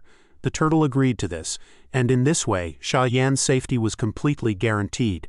Now Sha Yan could finally focus on other things. While Sha Yan was thinking about what to focus on first, there was a sudden explosion in the background that scared everyone, including Sha Yan's group. To avoid the blast, Sha Yan jumped up into a tree. While on the tree, Sha Yan wondered what the explosion was when several glowing eyes appeared. At the same time, some animals in a zoo were being controlled by something, and these monsters were moving towards Sha Yan. Looking at all this, Sha Yan thought it was strange to see so many animals together in one place. Sha Yan even considered controlling one of them to put it in their own space. Just then, he leaps towards some small turtles, planning to take them to his special place. He sucks them all in. The big old turtle sees this and simply thanks Sha Yan for his helpful action. Now that everything is done, Sha Yan wants to take Sha Yun to a safer spot because staying there wasn't safe anymore. So he starts jumping through the trees, moving through the forest around them. We then see his ex-girlfriend beside him, and she calls out to Sha Yan. When she calls, Sha Yan turns to look at her. As soon as he turns around, she's happy to see him and says it's her, his ex. Well, she used to be his favorite girlfriend. She says she had to come down there to get a better look at him. At this point, we might expect him to ignore her and keep going, but instead he asks why she's there. She replies, why wouldn't she be? She's the most beautiful girl in the world and couldn't leave Sha Yan alone, as she figured he probably hadn't been eating well since they broke up. So she came back to bring some stability to his life. Her mother agrees with everything she says. Besides, their marriage could still happen because she now has a good house. With all this, Sha Yan wouldn't regret it since he'd also be getting a good mother-in-law. So she says she can forgive Sha Yan for being a bit rude before. Now that she's forgiven him, she thinks Sha Yan must be very happy about it. She even thinks so until Sha Yan suddenly jumps away. She then asks him to stop and help her, at least to get out of this place. Meanwhile, we just see her saying all this because she feels like she's leaving someone as beautiful as her behind. Well, not that far behind. Instead, he uses her as bait for the monsters, the animals controlled by something. They find her, and she tells those creatures to just disappear because she's the most beautiful woman, and they can't do anything to her. Whether they could or not, we don't know because we only see houses and things being destroyed there. Meanwhile, from another place, we see Sha Yan flying, carrying some important animals with him. Now that he has collected the precious animals he needed and sent them to his special place, he needs to find a safer place to settle his sister.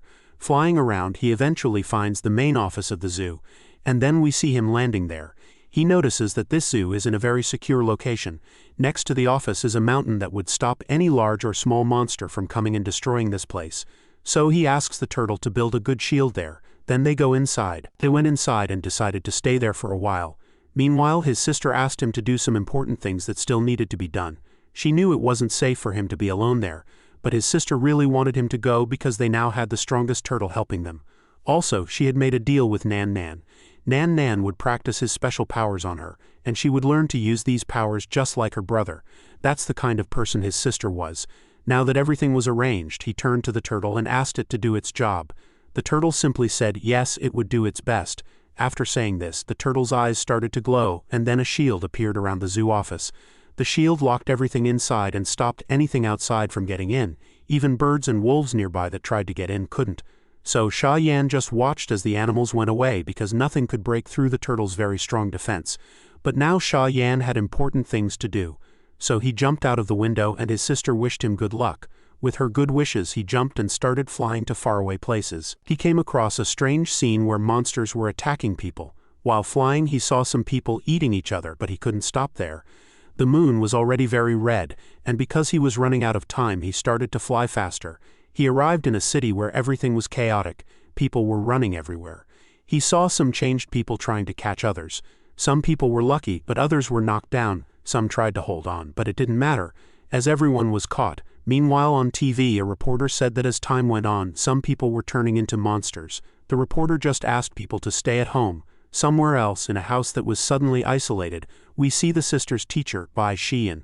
While listening to the news, she heard that an organization would help the weak people by giving them food so they could at least survive for a few days. Still waking up, she couldn't believe it, and wondered what was happening to the world. It seemed like the end of the world had just begun. Holding on to herself, she saw on the news that some people were turning into zombies. Then there was nothing else they could do. While other people in the comments said they could fight and win against those zombies, as she scrolled down she saw something else.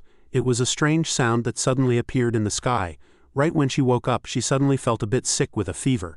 Feeling the fever, she looked up and saw that her hand was a little red. Seeing this, she was surprised and thought it was just a small cold. She reached for a certain bottle where she kept some important things. But just as she was about to grab it, she remembered something our main character had said. He had told her that on some days the world would end, so he asked her to buy spirit cleansing pills. Remembering this, she tried to reach for that bottle instead. Grabbing the bottle, she tried to take out just one pill, but the thing that was trying to control her body almost made her pass out. However, she didn't want to give up. She managed to grab a pill, put it in her mouth and swallowed it. But she was out of time. Back with our main character, he was looking at the red moon in front of him. A few minutes later, he came down and started looking at things on his phone. He knew there was only 1 hour left until the mini-god appeared. This was because in his past life a greater god had appeared, but before that the mini-god had shown up first. This mini-god had caused a lot of destruction. When people saw it, they panicked. But for now he wanted to focus on something else. He was trying to find a way to defeat this mini-god so he could get good items. If he succeeded, he would become very strong. But right now his priority was training his power. At that moment he sat on the ground and a lotus flower appeared in front of him as he started to train. A few minutes later, he opened his eyes because he had managed to build a good base for his training. However, he needed to find a better lotus, one that could make him extremely powerful. Using the power of magical stones or supernatural energies, he managed to improve a lot, and after merging with that ancient turtle, he became much stronger and gained very high defense. Now that he had achieved all this, he was only waiting for one thing: the monsters to appear. The moment he had been waiting for finally happened. When he looked up, he noticed the moon turning even redder. Suddenly, a shadow appeared. Thinking he would have to fight alone, he was surprised when a few people appeared behind him at the door. These people became somewhat frantic when they saw our main character, since they were in a private area.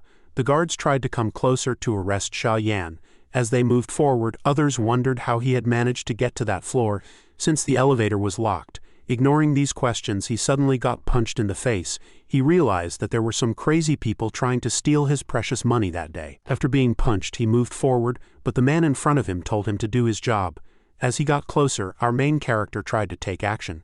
Everyone stopped moving because they realized something was very wrong. The moon looked bigger and stronger. Then, suddenly, a hand came out of the moon. This hand quickly changed into a minotaur. The minotaur seemed to have the power of 2 betrayals and came out of that other place. The minotaur jumped onto the building and found the first person it would hurt, the rude man from before. The man was already on the ground and couldn't do anything. He begged his friends, the ones who had just been yelled at, to help him and keep him safe, but it didn't matter. The minotaur looked down at the man groaning, grabbed his bloody weapon, and slashed him with a huge, terrible cut, splitting him in two. When the minotaur tore the man apart, his friends started shaking with fear. They didn't want to stay there, so they turned and ran the other way, trying to get away from the minotaur. But as soon as the minotaur saw them running, it started chasing them. They had no chance at all. The minotaur killed and defeated everyone who was there. Then, the minotaur saw someone else, our main character, Sha Yan. As it came closer, Sha Yan noticed that this world had many insects, and this insect had 4 wings. Legs were going to try their luck like this when the minotaur lifted one of its big feet and almost stepped on him.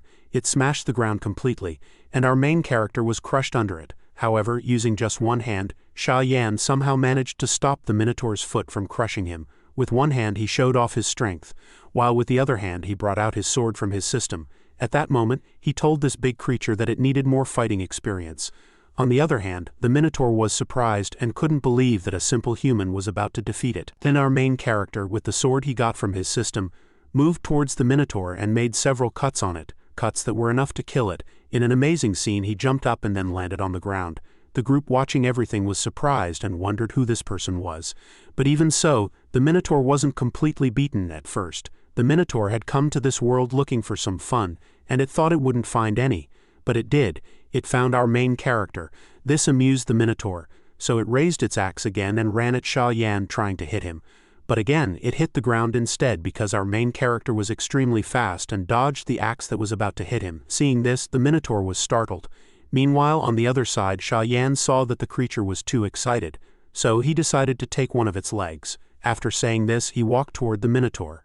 A little higher up, the Minotaur opened its mouth to bite him, but he quickly jumped up. Going as high as he could, he pointed his finger and the sword disappeared. Then a moment later, the sword appeared again right in front of the Minotaur's eyes, hitting both of them. Now that it was blind, he used the flaming sword that he had summoned from the system again. As soon as he grabbed the sword, he ran toward the Minotaur. Getting closer, he did what he had said he would do earlier, cut off one of its legs. But actually, he only cut off one of its arms, slicing it from the side. The Minotaur turned to look at Sha Yan and wondered what he had just done. But Sha Yan wasn't finished yet. He pulled out the flaming sword from the system again, and right after that he told the Minotaur to relax a bit. After all, it still had 4 limbs left. If it didn't want to lose another one, it should stay still. Since he didn't plan to just wound the Minotaur, his goal was always to destroy this beast, and now he wanted to kill it as fast as possible. So he jumped, and now he was face to face with the monster. The monster was shocked because it only saw him pushing the flaming sword through its body. The cuts became faster and faster, but in the end he did what he really wanted to do. He completely chopped up the Minotaur. The creature ended up in pieces. Now that he had finally defeated, or maybe killed, this Minotaur, he thought the fight might have taken longer, but it didn't. The monster was very weak. It didn't even fight much to entertain him. Then he walked toward the monster. Getting closer, he told the monster to exist, but in the end it had to accept its only fate, to be sent to the prison.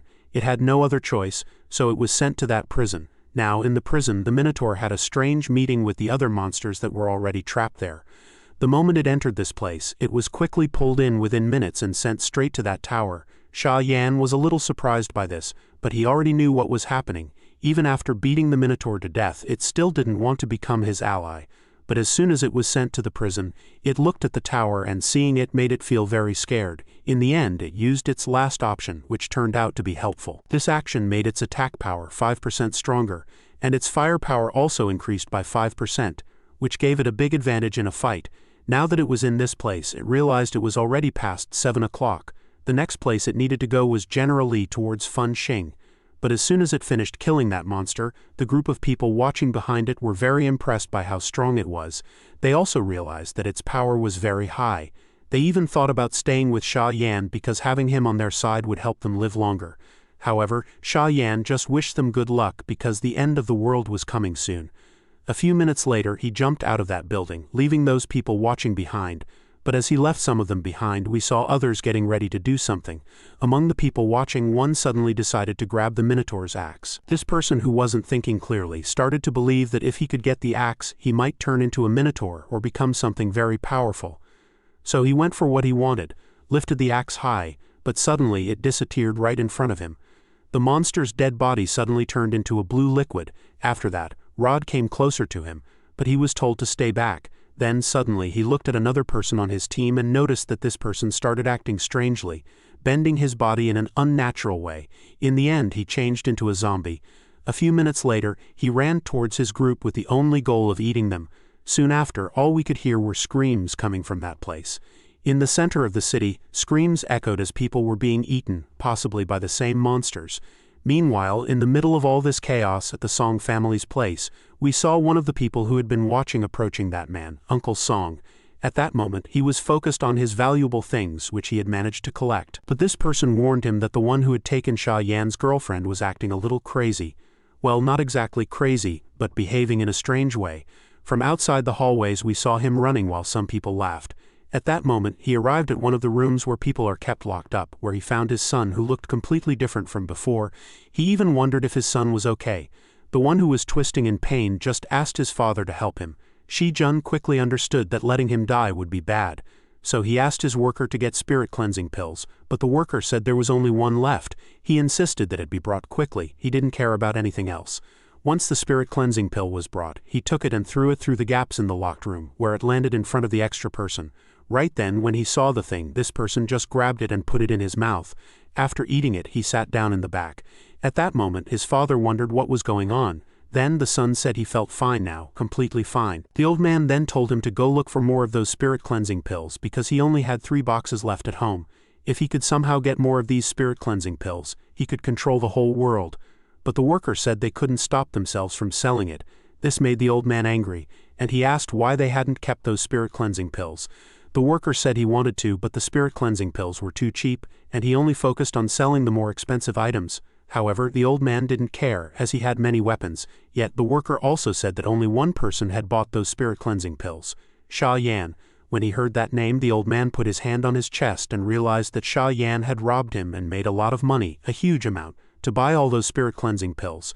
At that moment, they also couldn't just go outside because the area was completely full of K. With no way out, he wondered how he would win, feeling desperate now that he had superpowers, but no solution. The door holding his son broke open. Everyone was surprised, and Uncle Song wondered if his son was okay. His son walked out and said yes, he was better than fine now. Also, the pain he had felt before was gone. Now he also seemed to have gained superpowers. With a punch he got ready, he ended up cracking the wall in front of him. At that moment, Shi-jun was not only healed but also gained a power. Now that he saw this, he realized that these spirit cleansing pills could basically give you power, but you needed to be infected with this new thing that had appeared in their world. Then he asked for 3 more people from his group to be brought in to gain superpowers. With these 3 people in his group having superpowers, they could go after a certain person. This person was Sha Yan. After getting all the spirit cleansing pills Sha Yan had, he could take over the entire world, and the Song family would once again become the most important family. Meanwhile, in another place, Bai Xian didn't know that the spirit cleansing pills she had taken earlier would work so well.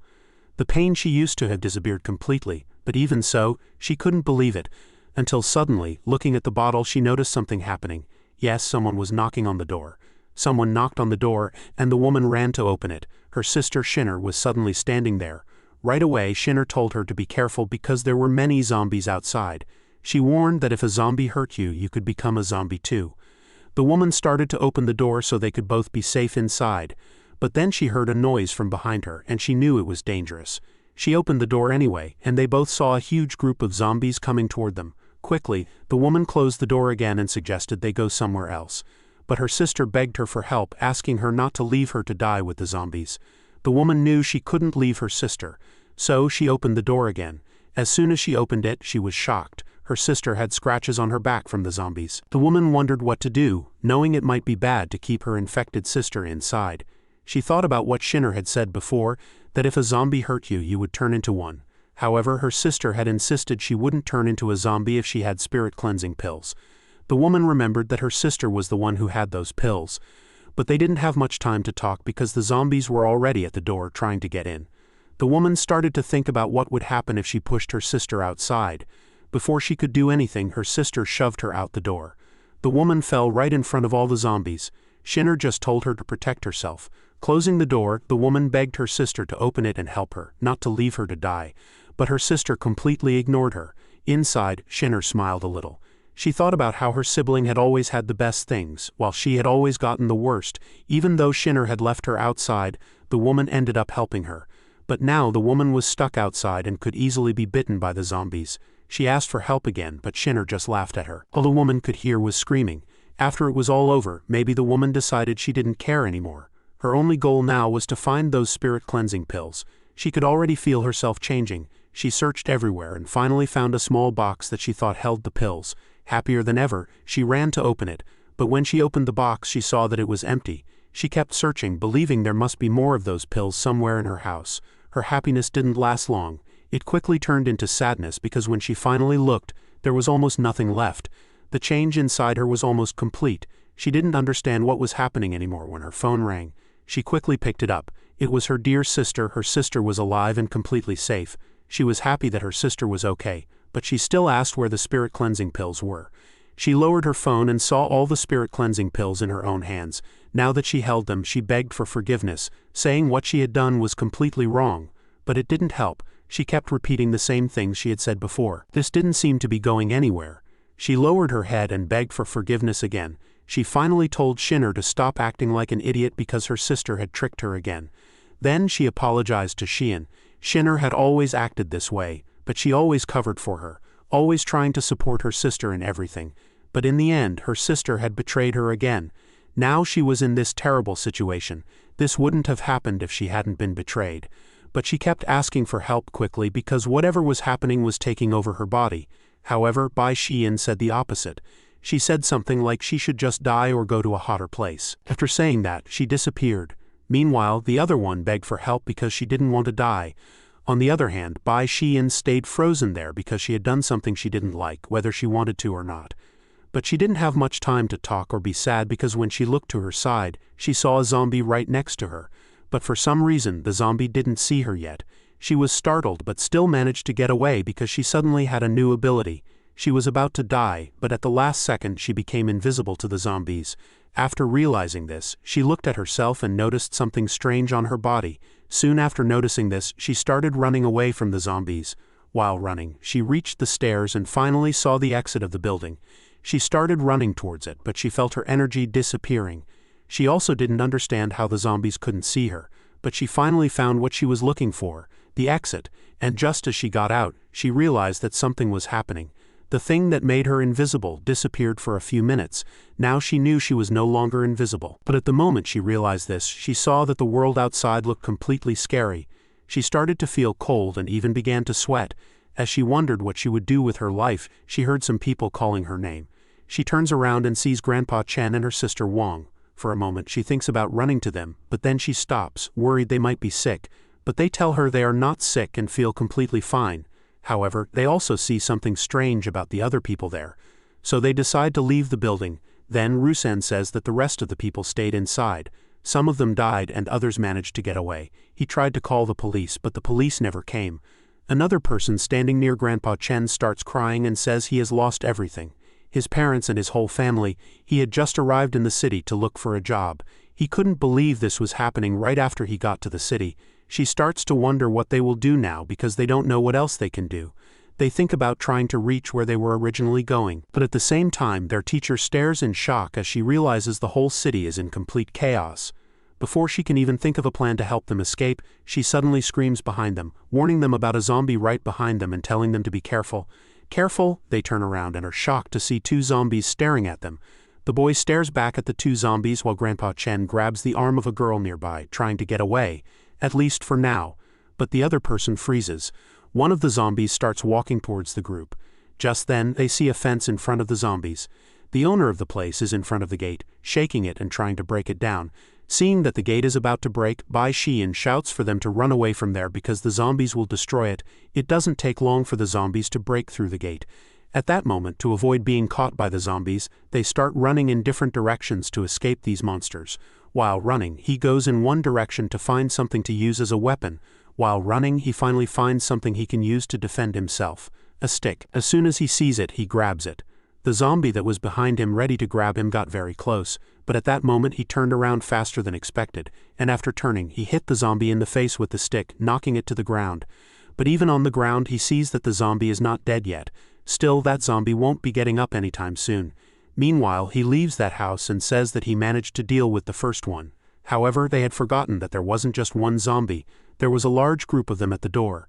Among these zombies, one appeared that was bigger and stronger, even muscular. Right then, Bai Xian and the other person stopped moving. The people nearby saw that there was nothing they could do anymore. Absolutely nothing. A few minutes went by and the zombies that were around started running toward the group. Bai Xian realized she couldn't fight so many of them. So they came up with a different idea. To run away. They all started running in different directions, but after running for some time they understood they couldn't run any further. They were now in a place completely surrounded by the zombies, trapped with no way to escape. Not knowing what to do, they looked up and saw something happening in the sky. A portal opened up. A huge, scary spider came out of the portal.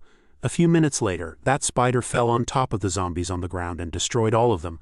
After destroying them, the people watched as the spider ate them. After eating the zombies, this monster then walked toward Bai Xian. At that moment she was face to face with a very, very big monster. As it got closer, it used its webs to catch everyone who was there, including Bai Xian and her sister Wang. To this spider, everyone there was food. Now that she was caught by this spider, she started to notice that it was making this place its own area. But just then, thinking that everything was over, she looked up and saw that more monsters were appearing above it. As she watched all of this happen, she started to remember some things. One of those things was about the main character, who knew about a special pill that could stop the curse of turning into a zombie. So she knew that he knew something important.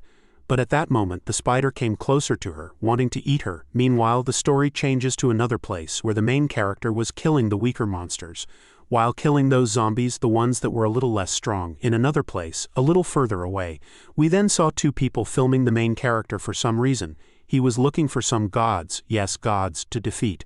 But instead he found some level 2 zombies. When these level 2 zombies are killed, they give you a special item called a core, and if you take in this core you can become much stronger. But now he has something else to do. However, the guy who was filming him earlier came up to him and started saying that what he had just done was amazing. He was also showing this live to 10,000 people who were watching. But after hearing that it was live, the main character simply snapped his fingers and the camera in the man's hand exploded. The man was shocked by this, seeing his hand completely burned. After this happened, Sha Yan looked somewhere else. Right then he went into a place that looked like a market. Once inside he saw that people had already taken everything, so there was nothing left. He walked a little further and tried to find a storage building. When he went inside he quickly saw that people had been there before him and had stolen everything. Before he could leave to find a safer place, the people around him started asking for his help. He hesitated for a moment but then opened his special system and took out some food, throwing it on the ground. After some time, and after they finished eating, the group of people gathered together. At that moment, they started talking about how kind he was for saving them. However, one person didn't really agree, saying that he hadn't saved anyone. They wondered who he was because earlier, he had gone into the storage building and taken all the best things for himself. He only gave them some instant noodles but they still thought he had saved them. But this didn't make them believe he was a truly kind hero. After that he stood up and said that they wouldn't be able to eat or drink anything anymore. The food, the water, everything was gone. The only things left in the market were gone too. It was hard to fight him because he had special powers. Not just him, but some people on the internet also had special powers. Another person came up with an idea, saying that maybe the people with special powers were the ones who caused all the chaos in the world. The things in chaos, they could do whatever they wanted to the weaker people who didn't have powers. At that moment, one of them pointed at his friends and said that the hero could help them, not just by giving them aid but also by teaching them how to use power. But no, he just gave them the noodles and left. However, right then, someone appeared in the background. This person asked where the man who had just been on the broadcast went. When he heard this, he looked back and saw a crowd of people. He said that the man went to the right, but after saying this, his group started hitting him. Now on the ground, he asked why they hit him, since he had told them where the man went. Looking up, he looked for a package of instant noodles. Then he realized that maybe if he wanted it, well, if he wanted it, all he had to do was take it. But after saying those things, he ended up getting kicked in the face. After that, he got up and went in a different direction. After going in that direction, he grabbed one of the zombies that Sha Yan had defeated. After getting up, he put it in front of another person. They asked what he was doing, but he just wanted to do a small experiment. Looking at them after doing this, he then walked towards the other person. At that moment, he put the zombie close to his face, but it didn't last long because the zombie bit him in the face. Lying on the ground, he said that what he was doing was a good thing for humanity, fighting against the zombies, while the zombie was eating him. His friends just stood there and watched. The people who saw what happened were scared. Just a few minutes after the zombie ate him, the person he ate stood up again. Then the zombie did something to the body. After all that, the zombie pulled a magical crystal out of the dead body. He could take that crystal and absorb it into himself. As he held it, he also figured out that when a zombie eats someone, it makes these crystals which he could take in for himself. He saw that he was getting stronger and stronger. Right after he said this, his helpers came up to him and said they had already found 4 people with special powers. With all that strength, they could easily find Sha Yan and then eat him or beat him. After saying that, he said their goal was to catch Sha Yan and then defeat him. If they did that, they could get all of Sha Yan's spirit-cleansing pills. In the end, he could turn the zombies into weapons for himself. But right now, he could finish off the group that was there.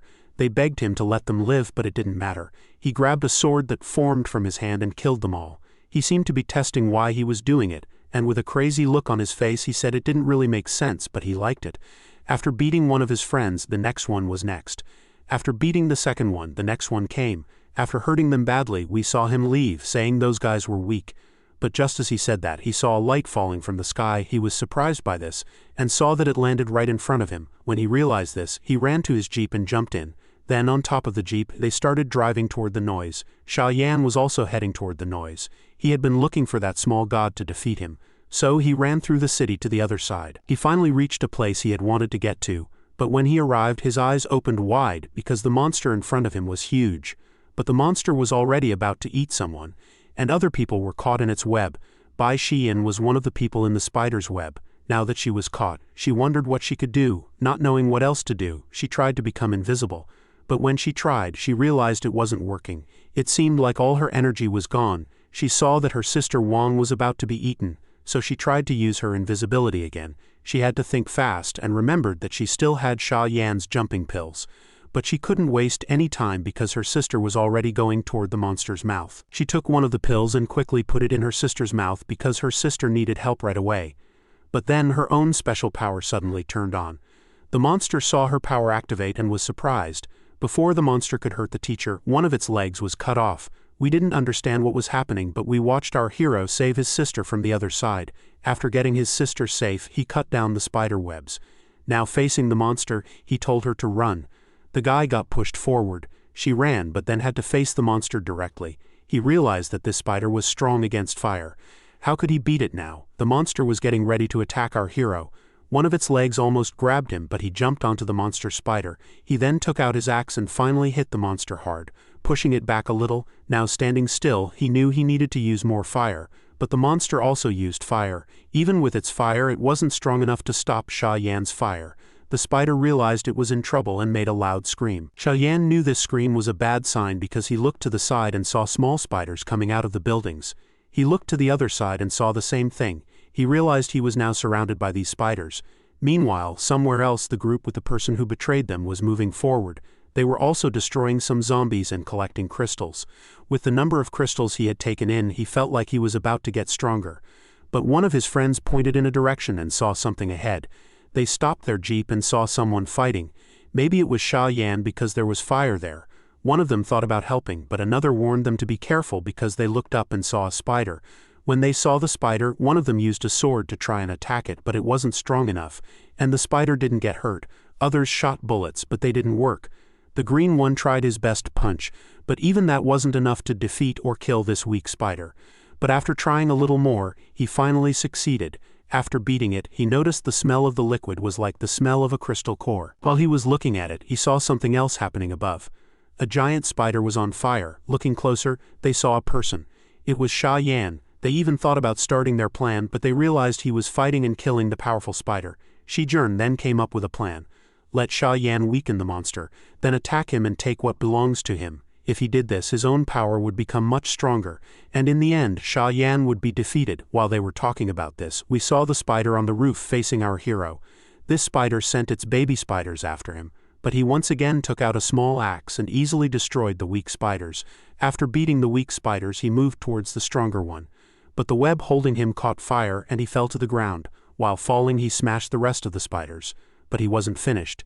He hit the big spider in front of him a few more times. After these hits, he saw that the spider was already dead. After defeating it, he looked in another direction and saw his old friend fighting some weak spiders. After beating some and eating others, he also licked and drank their blood. Sha Yan was very surprised to see that Shi Jun Ian had become incredibly strong, much stronger than he was before. His people said that his strength was now like many fighters combined. They thought that if all three of them worked together, they could easily beat Sha Yan. And after beating Sha Yan, they could eat those spiders. While they were talking about this, Sha Yan jumped down and said it was disgusting to eat spiders. Even a zombie wouldn't want to eat that. But the main character didn't have time to talk to these unimportant people. He pointed the other way and said that this spider wanted to visit them. Just then, the mother spider realized that her babies had been eaten by these humans. She thought, if you want to eat more, you can do it right in front of this big monster. Meanwhile, Sha Yan stayed back and watched everything. While this was happening, the monster appeared in front of the others. They froze. They were completely stunned. However, while eating some of the spiders, the monster noticed that these humans were eating its babies, which made it very angry. The spider started attacking from all directions. They began to defend themselves from all sides too. Meanwhile, Sha Yan was mostly just watching what was happening. At that moment, he realized there were some things he needed to do. But if he had to, he could send a message and get help. Meanwhile, he became annoyed by their actions, but one of his friends told them to go back because he had run out of bullets. However, the leader insisted that they stay because he still wanted to capture Shan. Just then, he used a dark power inside him that made his body grow huge. One of the spiders moved towards him, but he grabbed it and bit off its head. He felt happy, realizing he had become stronger. but again one of his friends asked them to go back. However, he refused because he wanted to capture more spiders, which made him stronger. He told them they had to watch as his power grew stronger. He warned them that if anyone even thought about going back, he would never forgive them. They agreed with what he said and they moved forward, wanting to catch more spiders. Then the story moves to a different place. Here we see Sha Yan fighting the Spider Queen. He hit her in the face, but he knew it wasn't enough to stop her. The Spider Queen got angry and jumped on him, pulling her web with her.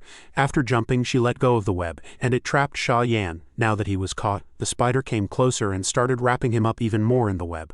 Once he was tied up, she started to celebrate. But Sha Yan wondered what kind of celebration that was because he wasn't finished fighting yet.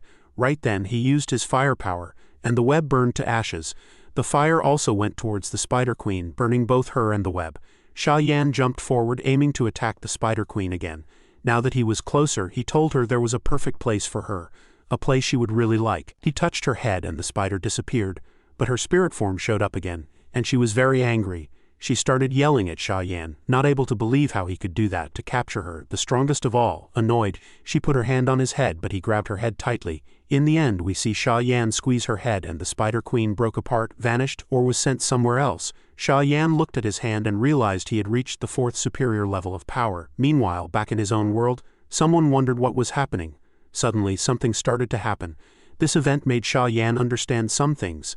Let's say his eye got some new powers. These new powers caused him a lot of pain, but a few minutes later he noticed even more changes, like being able to see a small map. Looking down, he saw a giant flame.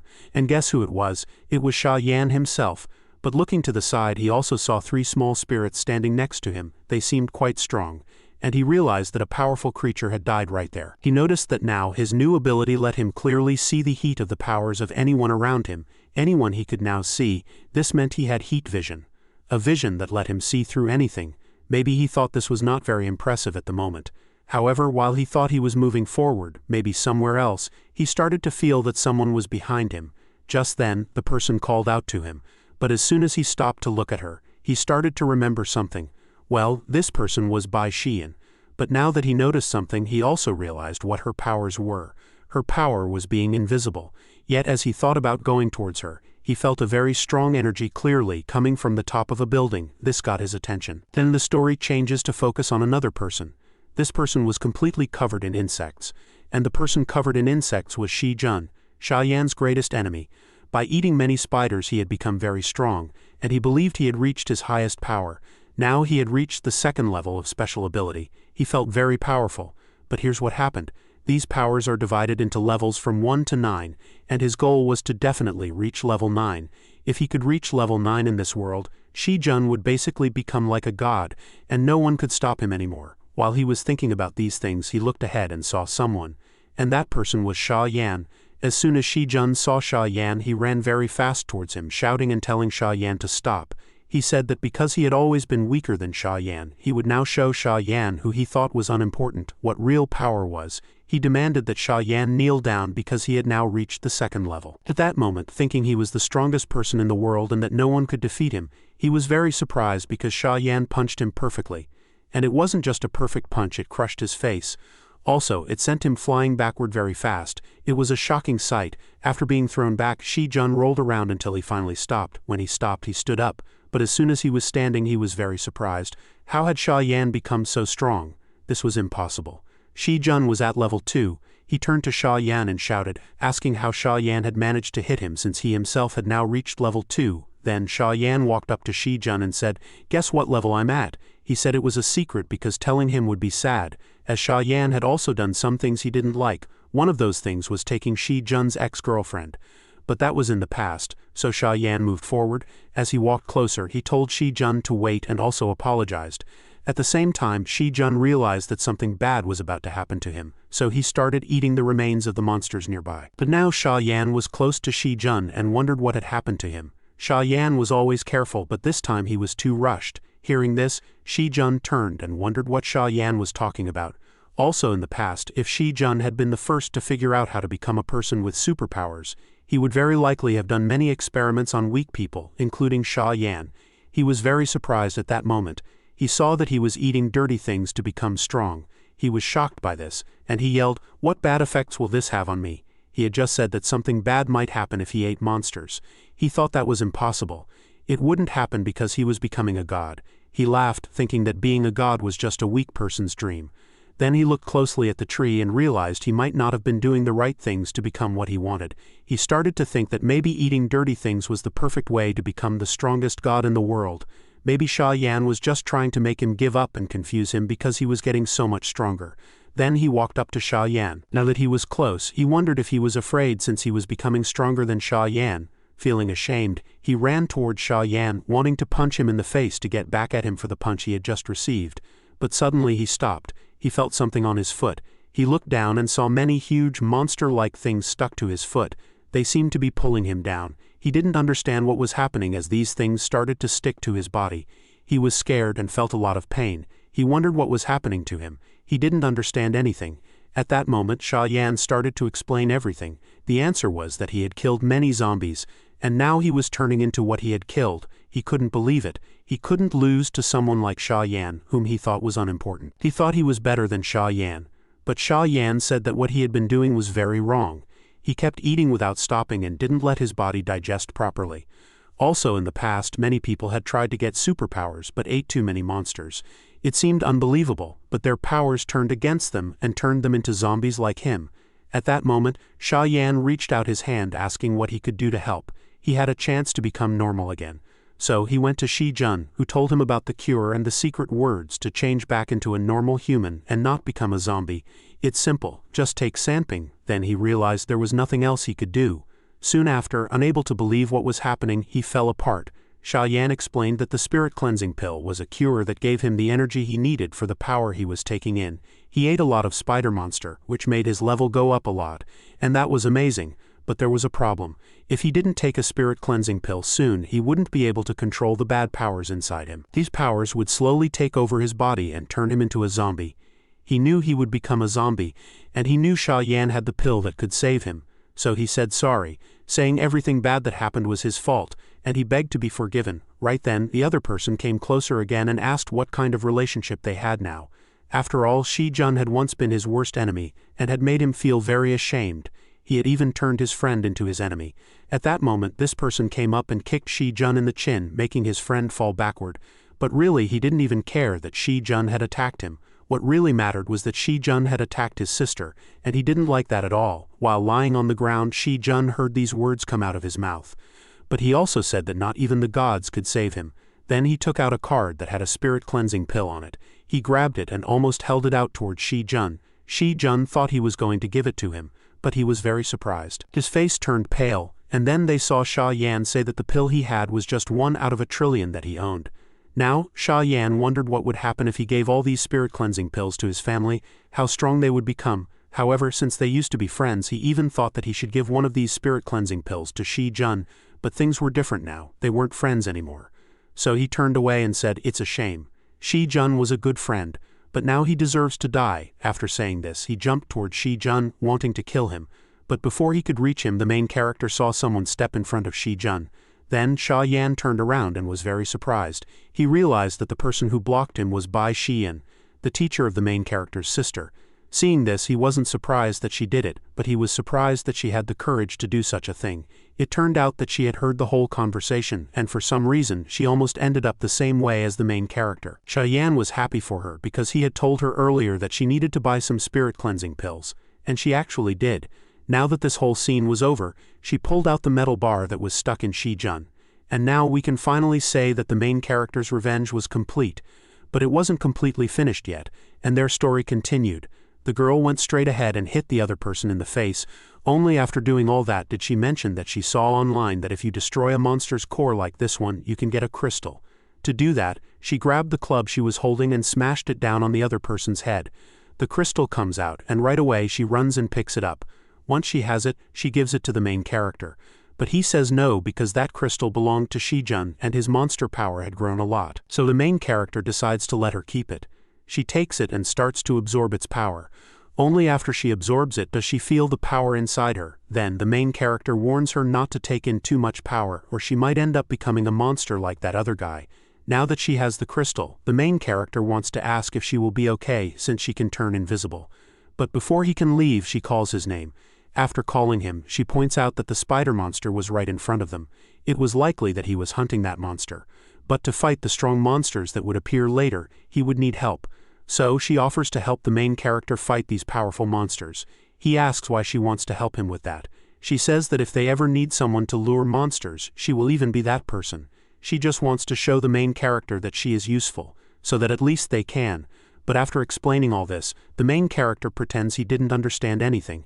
Then she starts explaining that she is worried because if she stays alone she will die. Seeing this, the main character has an idea. He tells her to go to a certain hospital, kill some monsters there, and then take whatever valuable things she finds and bring them back to him.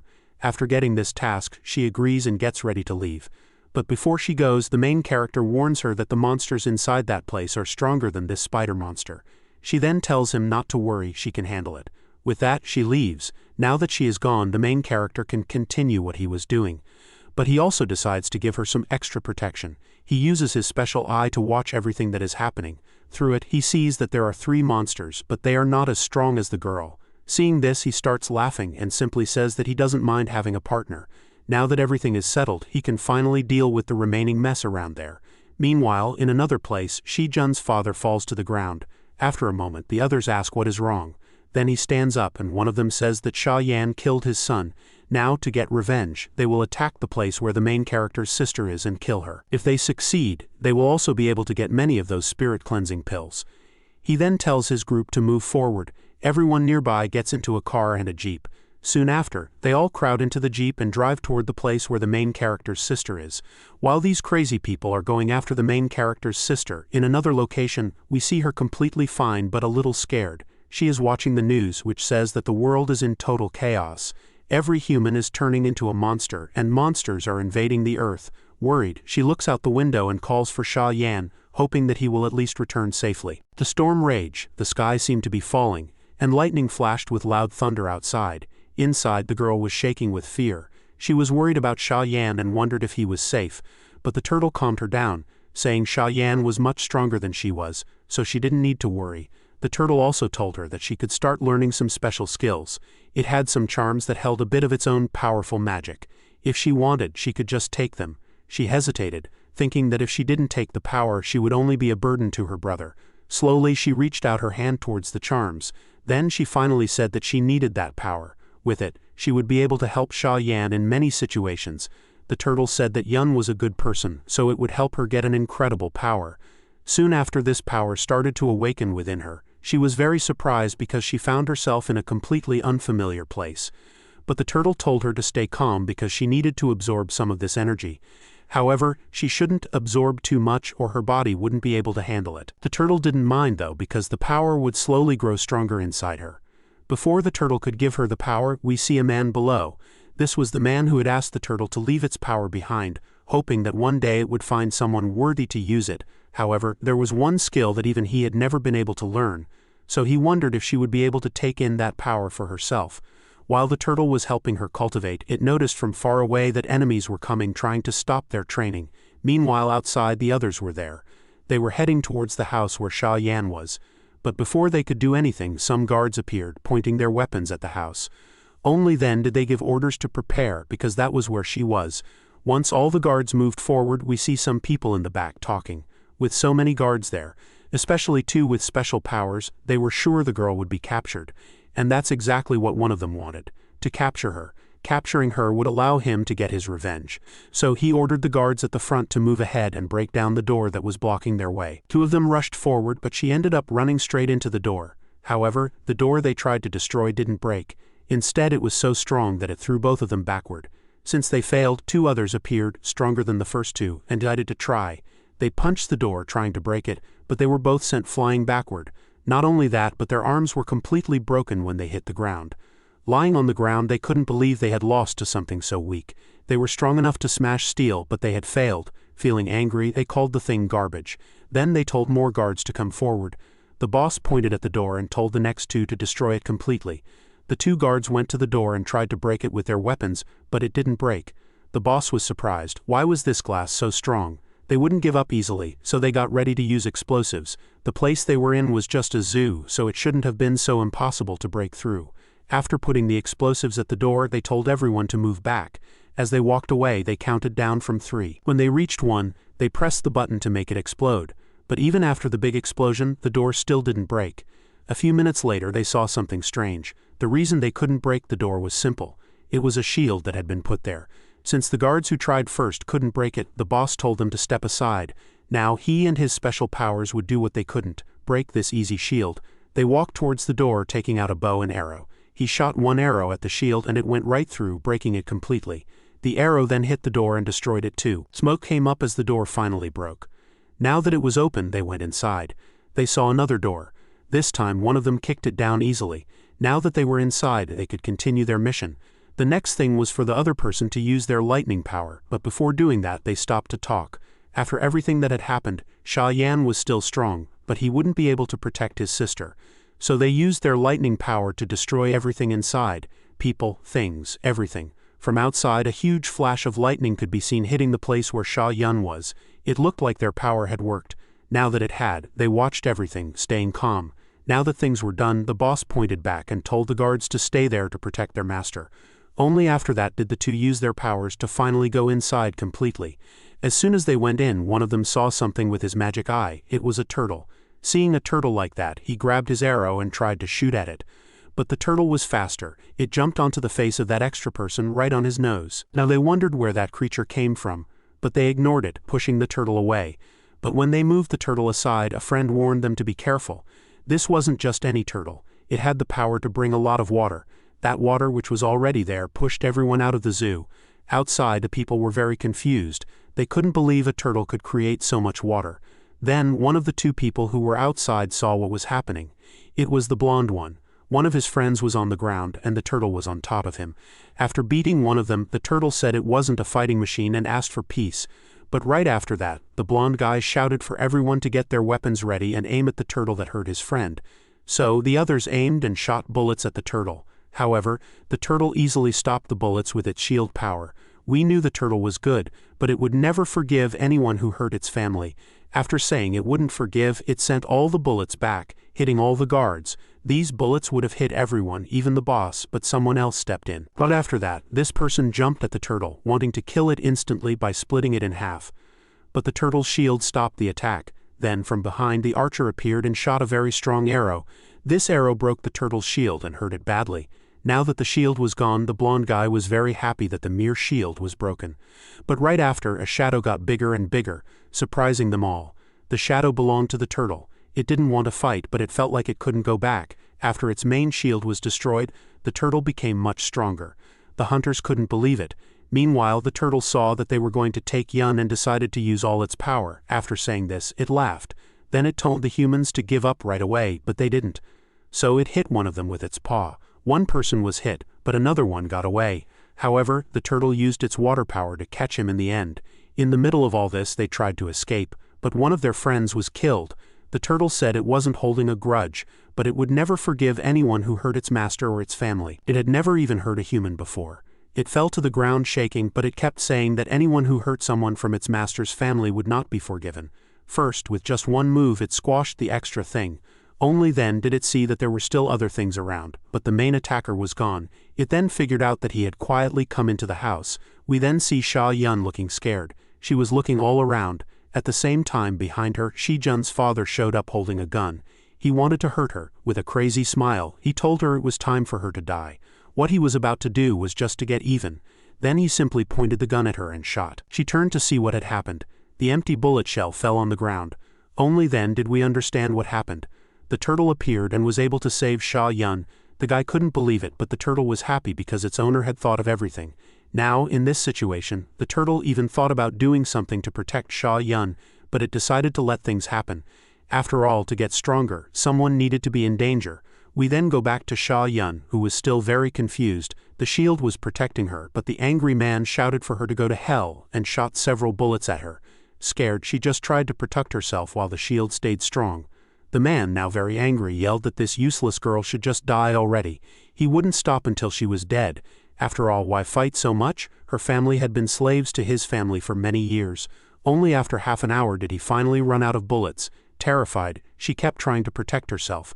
Meanwhile, he walked closer to the shield, closer than ever before. Realizing he couldn't reach her that way, he grabbed a magic knife. With it, he hit the shield protecting her. Determined to make her come out from behind it, he wanted to deal with her himself. With a mean look, he used more strength, stabbing the shield.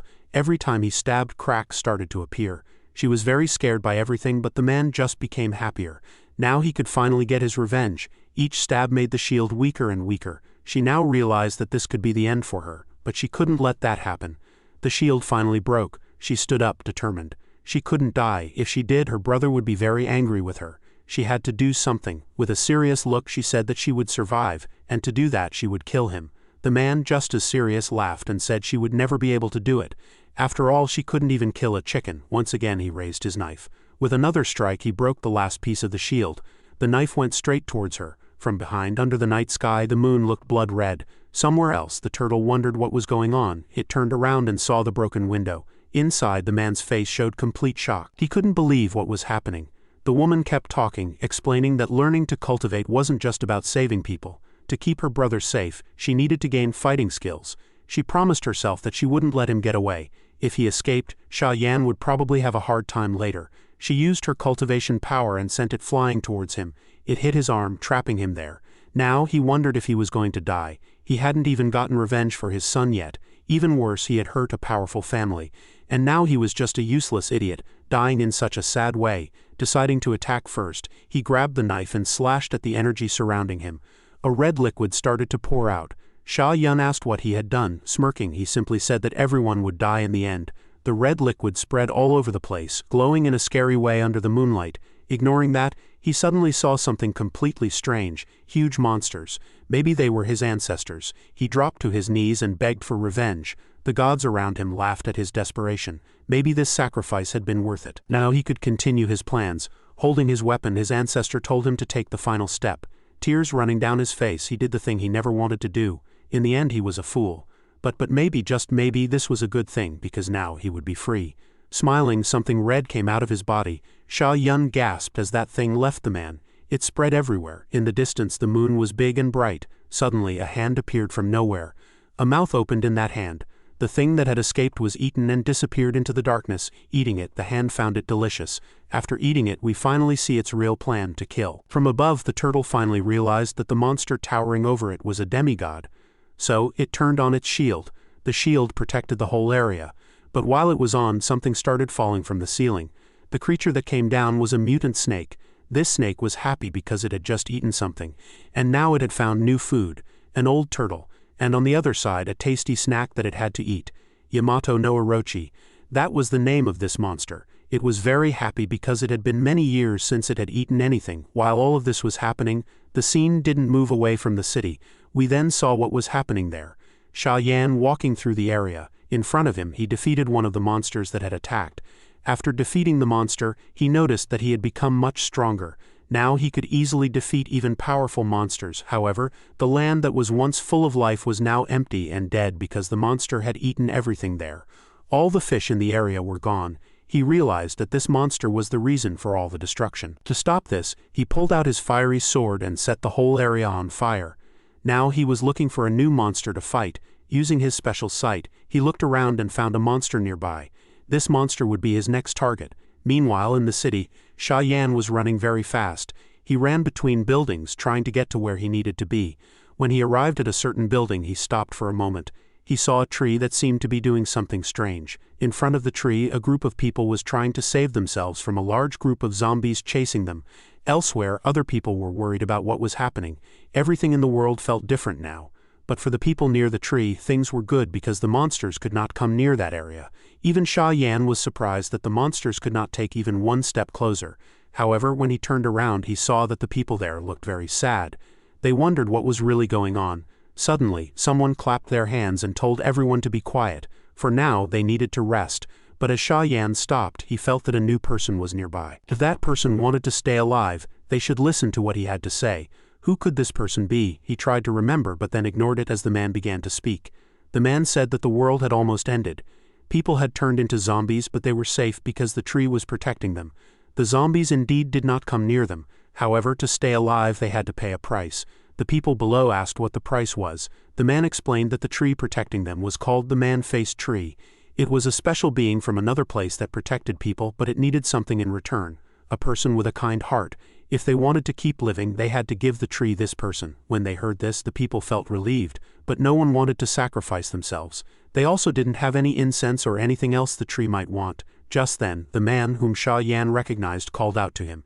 He said that because Sha Yan had survived for so long, they had all managed to survive as well. To continue living, they needed a sacrifice. After saying many times that a sacrifice was necessary, the people started to panic. They realized that someone had to be sent inside the tree to die so that the tree would keep protecting them. They refused to do this.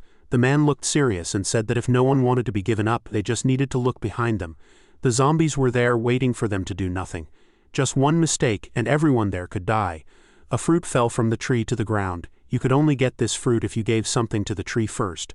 But as soon as you ate the fruit from this tree, you would become like its helper, completely connected to it. Finally, the tree spoke. It said that if one person was sacrificed, 3 people could live. These 3 people would then become strong enough to survive in this harsh world. The people nearby who were a bit stronger started to agree with this idea. But an old man down below appeared and asked those above to take the fruit first. Then another person showed up and asked for the fruit instead of the old man. However, more people arrived, interrupting a girl who was speaking, all wanting the same fruit. In the middle of all this, another person appeared. Now, someone needed to be sacrificed to get more fruits. This person even pointed at some men who were fighting but said they shouldn't be sacrificed yet because they would be very useful. So he turned to the newcomers and said they should be the first to be sacrificed. The newcomers looked at him and turned completely white with fear.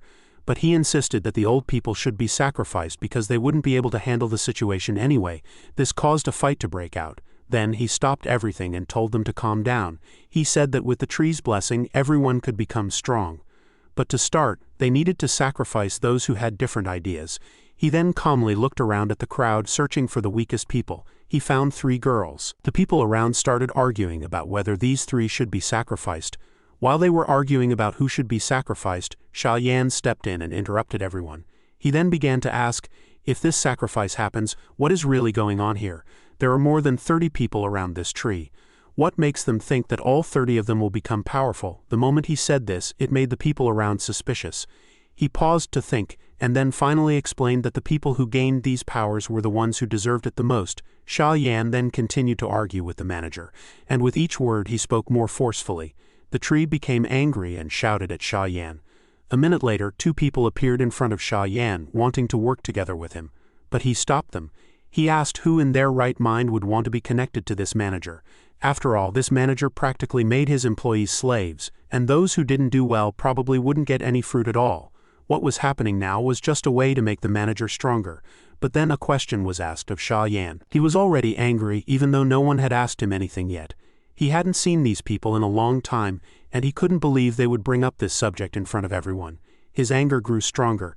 He remembered that the last time the boss had made him work for 18 hours, and he had refused. Then the boss pointed at him and fired him from the company. This meant he would be the one offered to the tree. Sha Yan smiled at the boss. Meanwhile, the people around them started making fun of him, which made him even more angry. But then he stopped and looked around. He realized that the fruit wasn't something that gave power.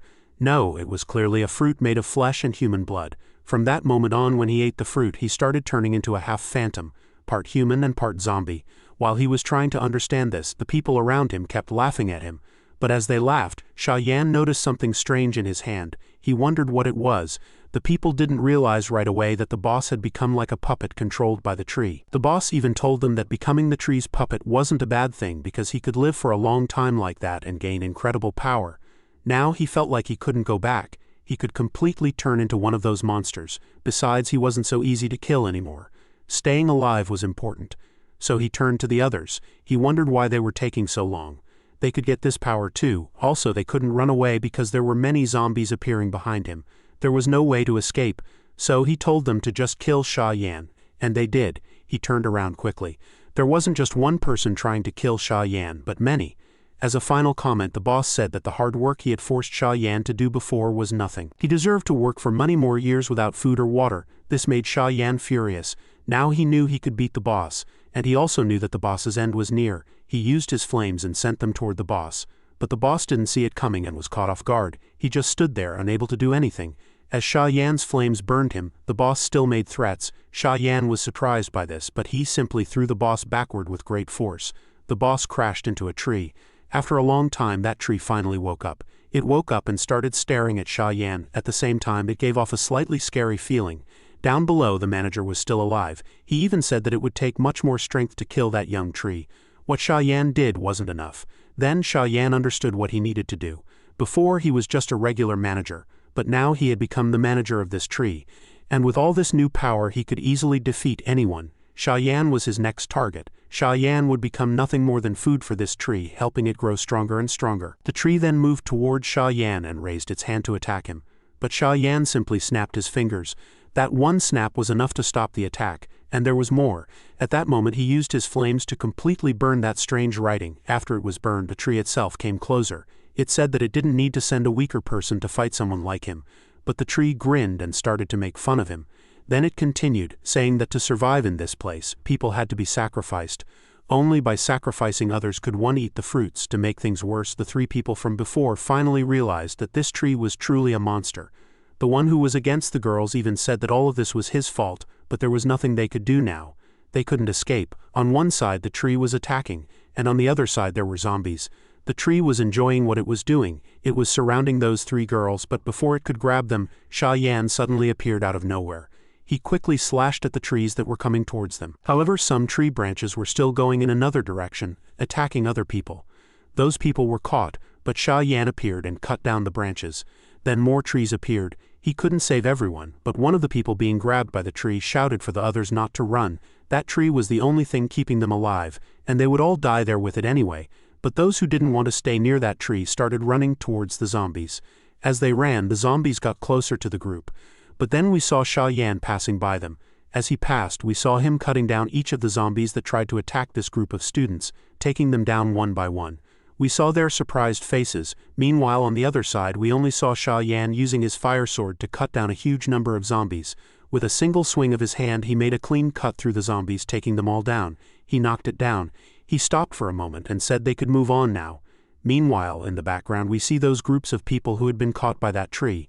One of them wondered why that strong guy hadn't saved them yet. But now that it had captured this group of people, the tree was not satisfied. The tree still wanted to grab other people, especially stronger ones like Sha Yan.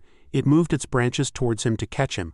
But Sha Yan looked serious and annoyed. He stepped forward. He quickly understood what he needed to do to stop everything. First, he had to beat the tree. After saying this, he jumped towards it. Down below, all the other people had been knocked down. But one of them, who had been hit by the tree, managed to stand up. Suddenly, branches came out and wrapped all around Sha Yan, trapping him inside the tree. He tried everything to cut through it, but his attacks weren't strong enough. The tree kept healing itself, so he couldn't cut it down. Then the tree god appeared and said that Sha Yan really couldn't defeat him. He would keep Sha Yan trapped inside, where he would eventually die from not having food or water. But right after he said that, Sha Yan pulled out a bottle of water and started drinking. While he drank, he wondered what the tree god thought about this. But that wasn't all. Then he took out a meal from his special storage space. He even brought out a table and started eating his food. The tree god got angrier and angrier with Sha Yan, but Sha Yan just ignored him. At first he knew it would be hard to get out of there, but he told the tree god not to worry because his storage, which had endless food, was bigger than the tree. From his storage space, a bear and a fox appeared. They said that the tree's life force and ability to heal were too strong. It would be almost impossible to destroy it. However, the fox quickly lost interest in the tree when it saw a piece of fried chicken. It was completely focused on the chicken. Meanwhile, the bear became interested in a Coke that was nearby. But Sha Yan told them to stay calm. He would give the meal to whoever found a way to escape this prison. The fox understood this, and said that the way to escape was by using strong anger. Lightning power could quickly burn the tree to ashes. But only the Lord of Thunder could use that power. Inside his storage space, we saw Sha Yan turn around. Further back, he looked at what was happening and realized he needed the Lord of Thunder's help. However, the Lord of Thunder didn't seem interested and refused to help. But as he was refusing, a light appeared in front of him. It was a turtle. She said that her sister was in danger, which worried and surprised Sha Yan. Now, back in the real world, Sha Yan tried to find a way to escape. Looking up at the moon, he noticed something happening. We then saw a giant snake changing its form and floating in the air. This snake started moving towards Sha Yan to attack him. Now that it had beaten the turtle, its next target was her. The turtle explained that Yamato Orochi, the giant snake, had been called with bad intentions, and that its target was Sha Yan. so she asked him to go as fast as possible to help. The fox understood everything and turned to Sha Yan, who was now facing the cage where Lei Zhenzi, the Lord of Thunder, was, asking for his help. But Lei Zhenzi refused, saying he wouldn't help Sha Yan. However, Sha Yan didn't give Lei Zhenzi a choice. He would help him, and Sha Yan would make sure his sister was safe no matter what. Even though he felt happy about what was happening, he started to sense something strange. Lightning was coming from inside him. He didn't understand what it was, but soon the lightning became stronger and stronger. It got so powerful that the prison he had made began to break apart. A moment later it completely shattered, and Sha Yan appeared, riding on top of Lei Zhenzi. Now in the air, Sha Yan only asked for one thing, for that monster to be set free. Hearing this, the person agreed to his request. Next, we saw lightning forming in his hand, and when it was fully ready he threw it towards the monster. In the end, a tree god was hit. A huge bolt of lightning struck him, burning him completely. Meanwhile, up in the air, Sha Yan was looking intently at the monster. Now that the monster was defeated, he could move on to his next goal. A few minutes later, the mysterious woman showed up, surprised by Sha Yan's power. She was also shocked that they had managed to defeat such a strong monster. However, a guard mentioned that some suspicious monsters had been seen in a nearby area. The monster's defeat was bad news for her because it would have been very useful. In the end, though, she was curious to know who had defeated this monster first. However, the scene then changed to another place. At the zoo, we saw some of the animals eating others. One of them was a lion. Just as the lion declared itself the king of that place, Orochi suddenly appeared from behind. With just his presence, he completely destroyed the lion. Part of its body exploded because of Orochi's strange power, but Orochi wasn't satisfied with just defeating this monster. He kept moving further into the zoo, destroying and killing any monster that got in his way. However, only his fellow snakes were allowed to live behind him, yet he continued forward because his goal was to destroy the turtle. But the turtle used a very strong shield, and none of the smaller snakes could get through with simple attacks. The turtle was even able to break the smaller snakes. However, even after resisting for so long, they managed to wound the turtle. Its shell cracked, it had deep cuts, and its neck was injured, but its purpose was to protect Sha Yan, who was inside. What Orochi didn't understand was why the turtle stood there and let itself be attacked so easily. Also, the turtle was already very old. Orochi could have easily finished it off with a single attack. But the turtle said otherwise. Orochi then explained something new. The world they were in was a weaker world, a place that stopped people or monsters from becoming stronger through training. Because the turtle was there, it hadn't been able to cultivate much. But they who were in another world had cultivated a lot. He had heard that excuse many times before. In another world, Orochi had lost to Susanoo many times, which bothered Orochi a little. Suddenly, Orochi himself started to appear, trying to break through the shield. After trying several times, Orochi finally broke it. The pressure was huge. The turtle could not hold on anymore, and red liquid dripped from its mouth, but it was still determined to protect Sha Yan. She was very worried. However, it wasn't Orochi who broke the shield, it was Susanoo. He broke it easily, but the turtle had heard a story. The gods were looking for something. This thing would give them eternal rest, which they really wanted. But to get it, they needed to destroy some worlds. However, the turtle had found peace in this place and would not let those monsters destroy everything it was trying to protect. So it used its water power at that moment, which pushed the turtle up into the sky. Now in the sky, it used one of Sha Yan's special abilities, which surprised Orochi because it made the turtle grow a little bigger. Since it was so high up, the turtle fell straight down on top of Orochi, causing a lot of damage. The hit was so strong that it even reached Sha Yan, who was floating nearby, hitting her too. After everything that happened, she looked at all the destruction and still wondered if her turtle was okay. Maybe it was because Orochi's snake reached it. But then something happened. The turtle managed to land the final hit. Even though it was completely tired, it still held on to that snake. However, after this fight with Orochi, the turtle might not be able to hold on much longer. So the turtle asked her to at least get away from there too. But before it could even ask, something appeared behind the turtle. It was Orochi. Orochi was happy to see that the turtle was still strong. After all, it had defeated one of his heads. But that wasn't enough, as Orochi still had 7 more heads to defeat. Now that the turtle was barely holding on, Orochi didn't waste any time. He opened his mouth and immediately moved toward the turtle. At that moment, the turtle knew it was going to die. But then something appeared behind Orochi, and it caught his attention. He even thought that Sha Yan had come to protect the turtle. However, Orochi was not going to let that turtle escape his anger. He tried to eat it, but just as he tried, a bolt of lightning struck the snake. The lightning was so strong that one of the snake's heads was completely destroyed. To stay alive, Orochi moved back. Now far away, he was surprised and wondered who had attacked him. Looking up, he saw Sha Yan and something strange. Orochi told him to show himself. Just then, Sha Yan's summoned being, Lei Zhenzi, appeared. It was said that Lei Zhenzi was a Star General Reborn, a student of the third generation. As soon as these words were spoken, balls of lightning appeared behind his wings. Slowly they formed into a complete sphere. Orochi looked up and knew this was bad. The lightning sphere was thrown at him. In the end, Orochi was hit by it. Lei Zhenzi thought it was over, but Sha Yan told him to stay focused because Orochi was still alive. For now, Sha Yan thanked the turtle for its help and asked it to go into his special space to heal. Inside this space, the fox healed the turtle. While this was happening, Sha Yan stood on top of Lei Zhenzi, watching something mysterious.